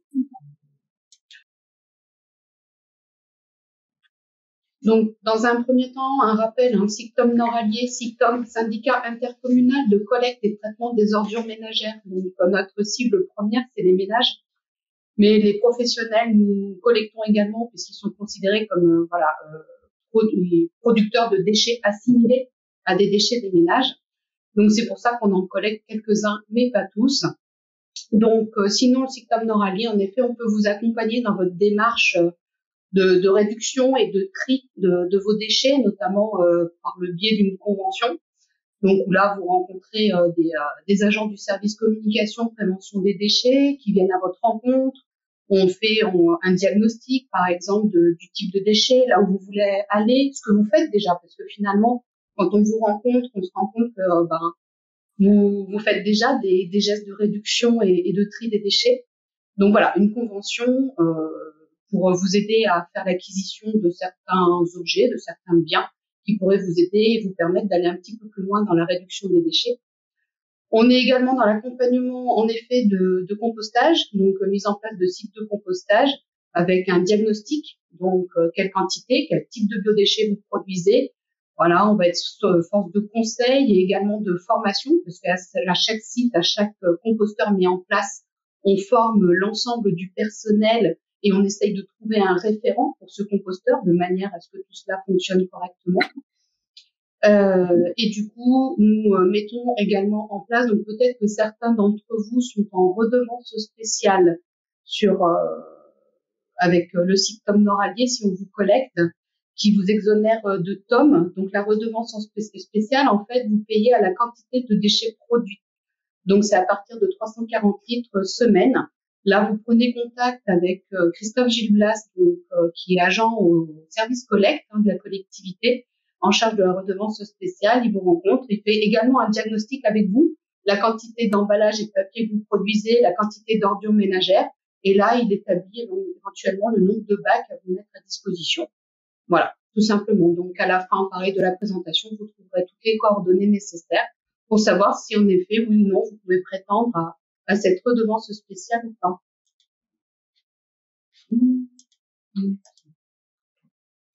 Donc voilà, bon, nous il est vrai que sur la gestion de proximité des biodéchets, clairement on peut vous accompagner sur la mise en place du compostage. Voilà, ça c'est aujourd'hui la seule chose que l'on va pouvoir faire, c'est à cela, c'est mettre en place des composteurs au sein de votre établissement à la condition, en effet, c'est de générer moins d'1 tonne de biodéchets par semaine. Il faut avoir un emplacement adéquat, forcément. On va éviter de faire ça sur le parking, sur une dalle goudronnée, bétonnée.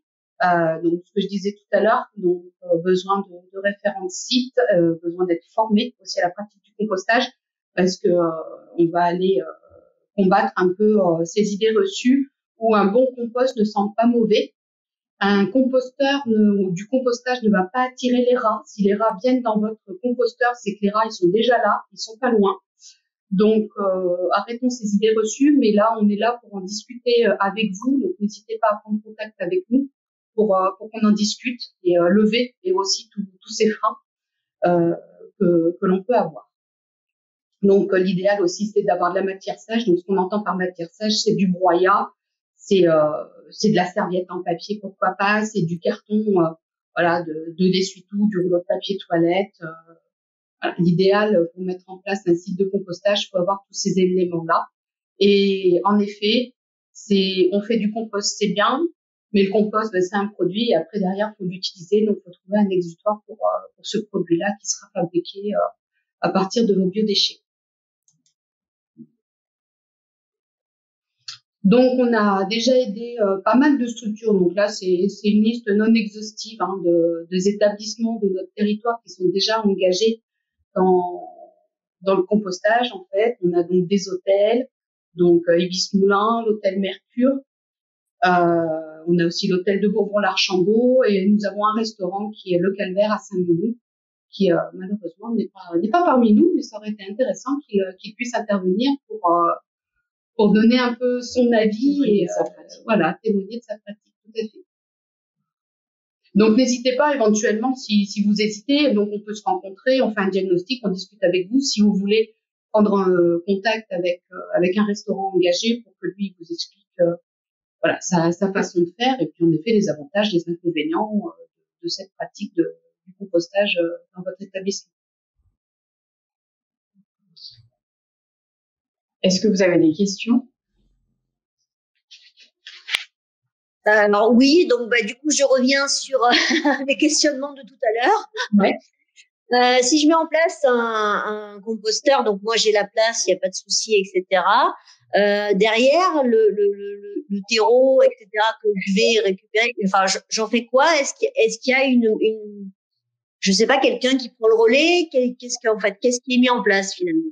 En termes de réglementation, pour le coup, sur le compost, vous ne pouvez que l'utiliser pour vous-même, c'est-à-dire l'épandre éventuellement si vous avez des fleurs, des massifs dans un jardin. Voilà, vous ne pouvez pas l'utiliser pour des fruits ou légumes qui seraient destinés à l'alimentation humaine derrière, parce qu'en fait, sinon le compost, il faut le faire normer. Voilà, il y a une norme NFU à respecter qui assure voilà un règlement sanitaire.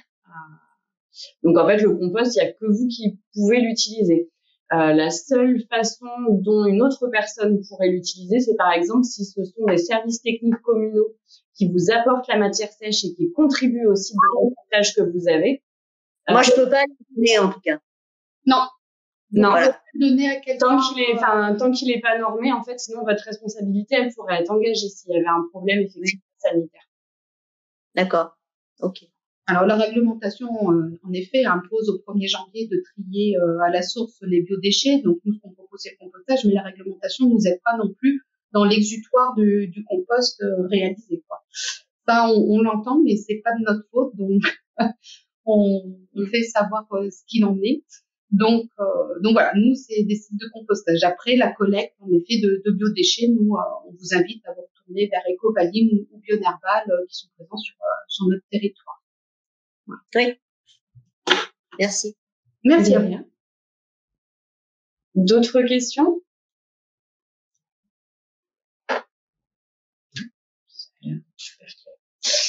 Parfait. Du coup, vous retrouvez ici les différentes coordonnées donc des participants à ce webinaire. Effectivement, le contact de Christophe Gilblas pour la redevance spéciale également, ainsi que les coordonnées des services vétérinaires pour les élevages agréés de la DDE TSPP.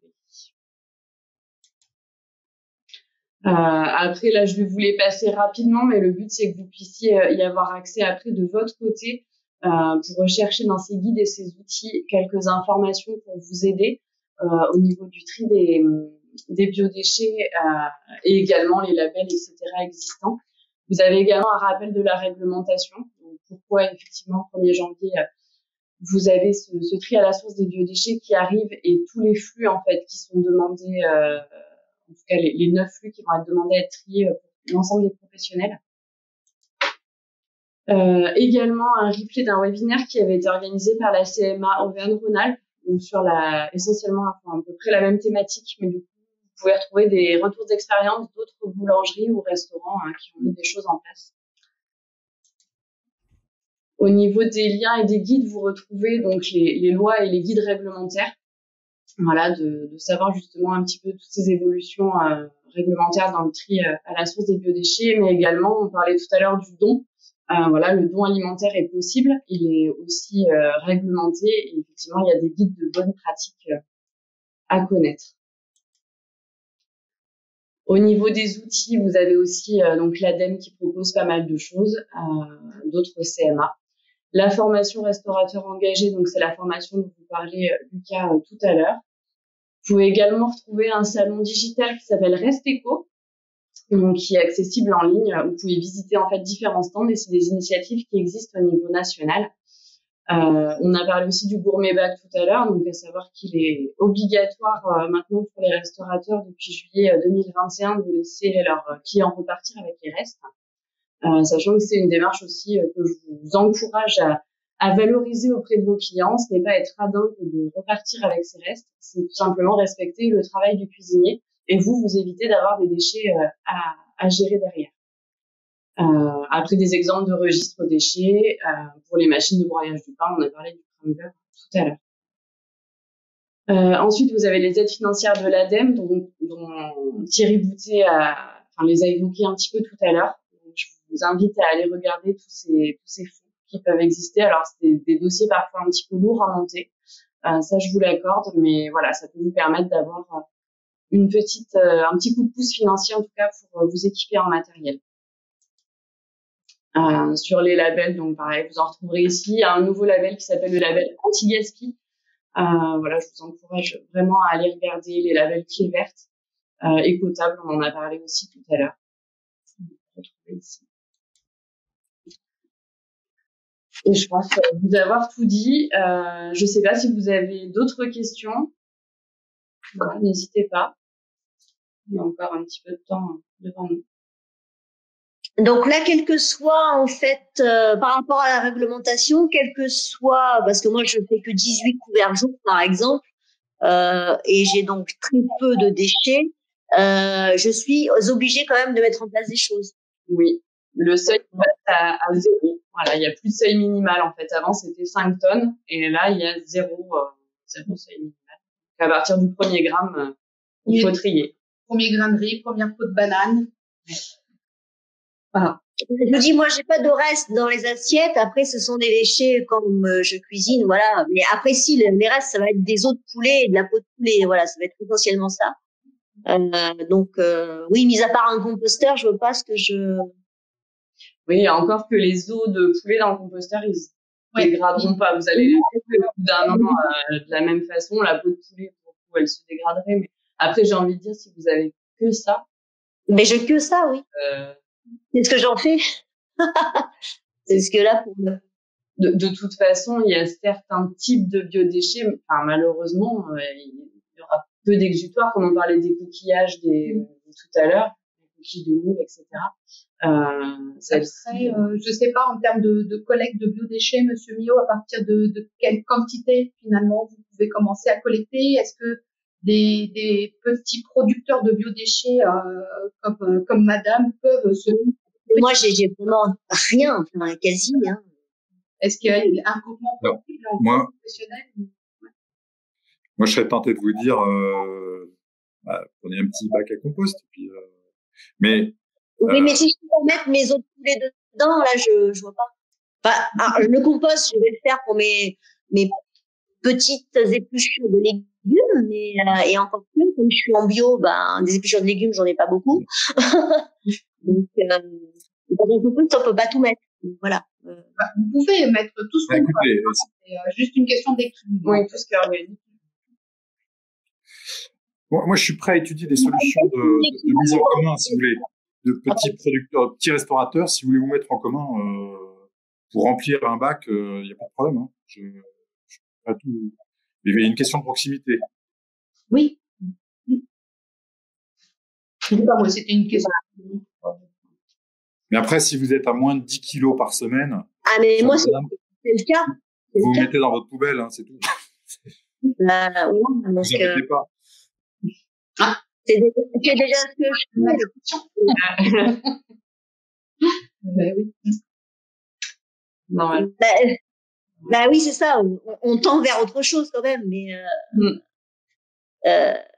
Alors, du coup, oui, vous me disiez au niveau du compost, c'est une question d'équilibre, c'est-à-dire. Ce que je disais dans la présentation, le compostage, c'est il faut de la matière sèche, donc du structurant. Donc après, votre os de poulet et que des petites épluchures, des petits restes que vous disiez, en effet, il vous faudra quand même apporter d'autres déchets que vous ne produisez pas forcément dans le cadre de votre activité. Il va falloir vous trouver des feuilles mortes, des petites choses comme ça, quoi. Parce qu'il est vrai que s'il n'y a pas cet apport, le processus se fait, mais se fera de manière plus longue et pas forcément de très bonne qualité. Mais voilà, le compost c'est une vraie chimie, mais on est là pour. N'hésitez pas à prendre contact avec nous pour qu'on discute, au cas par cas, parce que tous les cas sont différents. Donc, en discuter et oui, vous aider à trouver une solution. Après, est-ce que ce sera par le biais, d'un élevage? Voilà, est-ce que les os de poulet, la peau de poulet, est-ce qu'avec les services de la préfecture, vous pouvez donner ce type de déchets à un élevage de chiens, de cochons, je ne sais pas. Je ne travaille pas là-bas. Donc voilà, ce webinaire aujourd'hui était là pour ça, pour vous donner des informations. nous avoir vos questions pour pouvoir orienter un peu notre soutien, notre façon de faire, notre façon de travailler avec vous. Voilà. Oui, Loïc.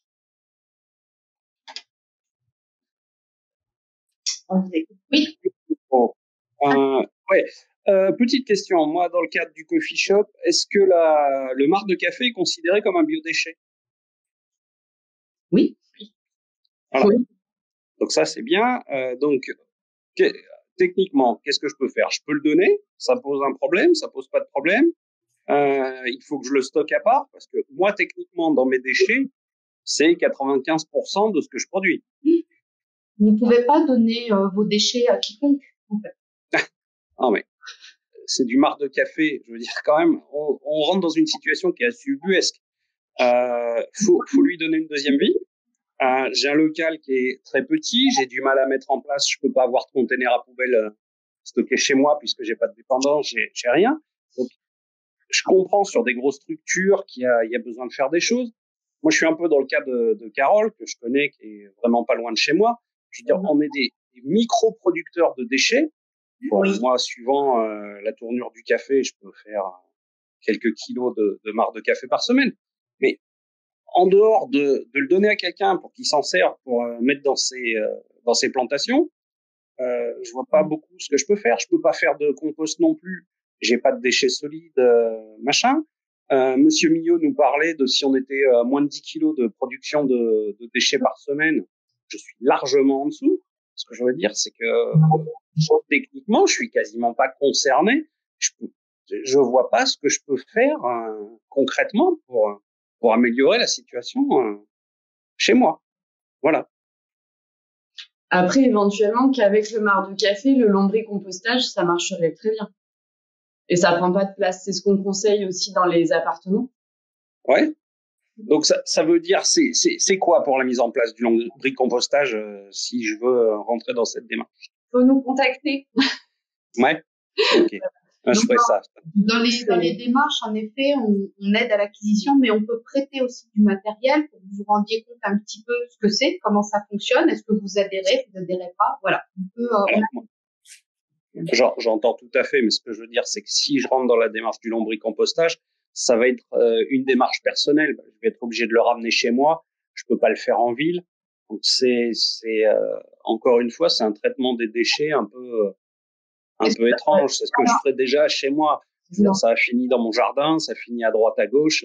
Non, en fait, alors le lombricompostage, c'est tout petit, hein, ça se met à l'intérieur, c'est avec différents étages où les lombrics sont déjà à l'intérieur.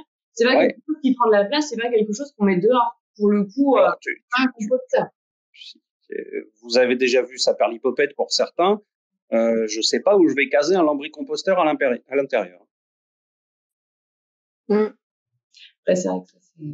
Voilà. Après, nous, sur la place, malheureusement, là-dessus, on n'a pas de... Non, mais j'entends bien, mais ce que je veux dire, c'est qu'il y a des réglementations qui sont mises en place, mais il faut qu'on tende à être vertueux. Ce que je veux dire, c'est que, encore une fois, j'ai l'impression d'être attaqué par un mastodonte. Qu'est-ce que je peux faire?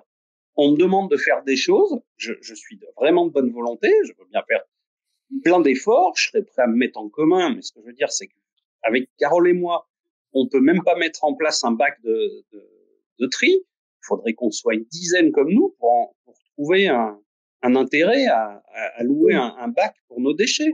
C'est ubuesque, je trouve. C'est vrai que nous, on produit quasiment pas de déchets. Enfin, voilà, c'est vraiment. Déjà, on est des toutes petites structures. Tous les deux, on bosse tout seul, quoi. Oui. Donc, ce que je veux dire, c'est qu'on est au service à la plonge partout. On a la main mise sur tout le système, donc on limite au maximum nos pertes. Oui. C'est déjà dans cette démarche en fait à la base. Alors, excusez-moi, je reprends juste la parole. Alors, plus que le mot ubuesque, je préférerais kafkaïen, parce que dans Ubu, il y a une certaine notion de rire qu'on n'a pas dans Kafka. Malheureusement, pour le site Tom Noralier, nous sommes au bout de chaîne, c'est-à-dire qu'il y a une réglementation qui est pondue au niveau national, et derrière, finalement, ceux qui se retrouvent à la mettre en œuvre et à l'appliquer, c'est le site Tom. je comprends parfaitement la problématique qui est la vôtre en termes de place, en termes de production de déchets. Le problème, c'est que je ne peux pas vous tenir un autre discours que celui qui est celui de la réglementation à laquelle je ne peux pas, le site honoralier ne peut pas déroger, qui est le tri à la source du biodéchet. Alors quand je vous demande pas de revenir sur la loi, c'est juste je me fais porte-parole des toutes petites structures. C'est que voilà, on se retrouve dans des situations. Je n'en veux pas au SICTOM, j'en veux à personne. C'est juste qu'il y a des choses qui sont mises en place et que encore une fois, j'ai du mal à comprendre comment je suis concerné, dans quelle mesure je peux participer, améliorer une démarche qui est déjà relativement vertueuse chez Saperlipopette. Voilà. Alors, vous avez déjà engagé une démarche. Le problème, c'est que je ne peux pas vous dire, je peux pas vous aggrander une dérogation. Non, mais vous avez compris ce que je voulais. Je ne demande pas de dérogation, je demande rien. On est bien d'accord, mais comprenez que je ne peux pas vous dire la réponse que Monsieur Millot a dit tout à l'heure, qui est mettez dans le sac noir. Cette réponse, elle est juridiquement incorrecte et politiquement, elle n'est pas tenable. Parce que pourquoi? C'est quoi après, sinon le seuil du petit qui va lui permettre de bénéficier de cette entre guillemets dérogation. Donc malheureusement, le discours qu'on est obligé de vous tenir, c'est généralisation du tri à la source de biodéchets. Vous devez gérer votre déchet au plus près de la source. Donc après, en compostage, j'entends parfaitement que vous, dans votre cas, vous ne produisez pas suffisamment de déchets, Madame Fabrègue, pour justifier que Monsieur Millot, enfin, je parle de Monsieur Millot parce que c'est lui qui est là, mais en tout cas qu'un prestataire il trouve un intérêt économique à venir chez vous. Et vous ne trouverez pas non plus d'intérêt économique parce que ça sera beaucoup trop cher par rapport à la prestation produite. En tout cas, dans un premier temps. Il faut aussi laisser le temps aux prestataires de se développer, aux métiers de bouche de se mettre aussi en ordre de marche, parce que là, vous êtes peu nombreux. Laura va me corriger, mais je crois qu'il y a eu 200 invitations qui ont été envoyées. Plus que ça. Plus que ça, enfin, un nombre incalculable d'invitations qui ont été envoyées et vous êtes à peine une vingtaine. C'est-à-dire, si je restais sur le chiffre de 200, c'est à peine un dixième. Sauf que, en fait, vous êtes tous concernés. Quand je dis vous, c'est tous les métiers de bouche. Donc, il y a un moment, l'effet de masse pourra peut-être justifier des effets d'échelle entre vous. Alors, ça peut peut-être nécessiter que vous discutiez avec des plus gros, pour reprendre l'expression petit et gros, plus gros que vous, pour trouver des solutions de mutualisation. Alors, en tout cas, moi, le discours que je peux vous tenir, qui est celui du président du site honoralier, des élus du site honoralier, c'est nous ne collecterons pas les biodéchets des professionnels. Et il n'est pas question de mettre un quelconque tonnage parce que ça sera ingérable, impossible à vérifier sur le terrain. Donc la position est plutôt de dire nous ne collecterons pas. Au 2 janvier 2020. Une question pour Michel. Oui. Alors, oui, on a une question de l'Auberge de la Fontaine, donc dans le chat, qui a une petite question pour l'huile végétale de friture. Donc il y a une société qui lui reprend, mais pas la graisse de bœuf. Donc elle demande s'il y a une solution. Donc Monsieur Millot, est-ce que vous avez est-ce que vous reprenez ce type de biodéchets? Oui, je collecte.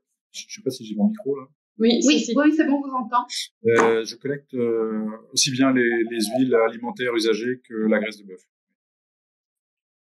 Donc voilà, on vous invite à vous rapprocher de Monsieur Millot pour voir pour vos huiles, qu'elles soient végétales ou de bœuf, peut-être les deux. De rien. Elle nous dit merci. Du coup, Thierry.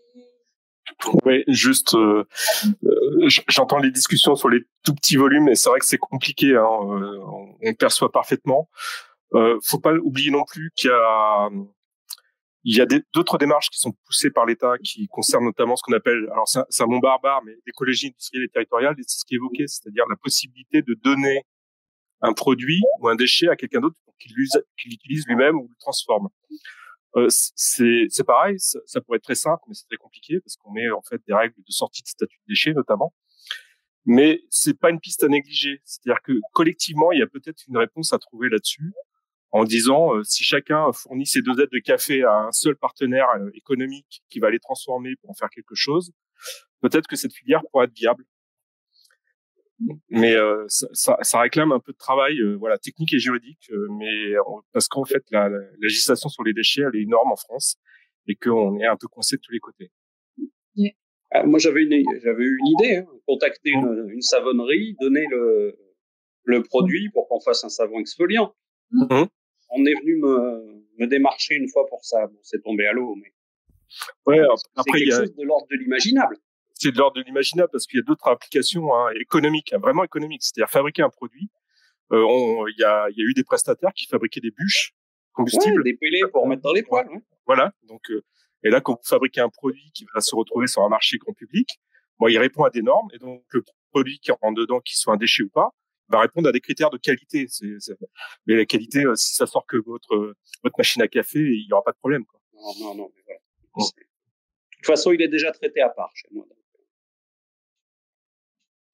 De toute façon, moi, ce que je vous propose, Monsieur Potier et Madame Fabrec, que je dis pas de bêtises, c'est qu'on vous recontacte. On va aussi en parler avec notre maître composteur, et puis qu'on se rencontre. Je pense que c'est le. Avec grand plaisir. Je vous invite à boire le café tous. Parfait. Merci. On va tous tenir. Non, vous viendrez en ordre dispersé. Est-ce qu'il y a d'autres questions? Non, ça a l'air d'être tout bon. En tout cas, n'hésitez pas. Je vais vous envoyer tous les supports et potentiellement l'enregistrement si ça a fonctionné. Ça, ce sera. Oui. Olivier. On ne vous entend pas par contre. Non, c'est bon. J'ai votre micro activé, donc ça vient de chez vous. Écrivez-le peut-être dans le chat du coup. C'est dans la petite bulle à côté de la main, à gauche de la main.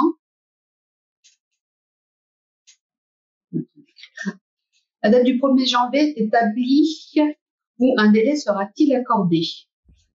La date du 1er janvier minuit 1 est établie. C'est la réglementation qui établit au 1er janvier 2024. Tout biodéchet doit être sorti de la poubelle. Voilà. Je sais pas si j'ai répondu à... Si. Ok.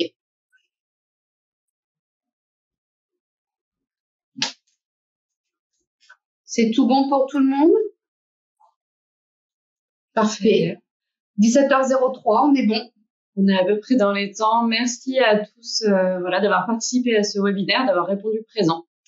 Et puis, voilà, on vous envoie le support. On reste à votre disposition. Ah oui. Il y a une... Non? Je crois qu'il y avait une question. Voilà, n'hésitez pas à contacter les différents intervenants pour bénéficier d'accompagnement. Le but, c'est pas de vous laisser tout seul. On va essayer de vous aider comme on peut à mettre en place ces réglementations et à trouver des solutions. Voilà. Merci à tous. Au plaisir de vous rencontrer. Au revoir.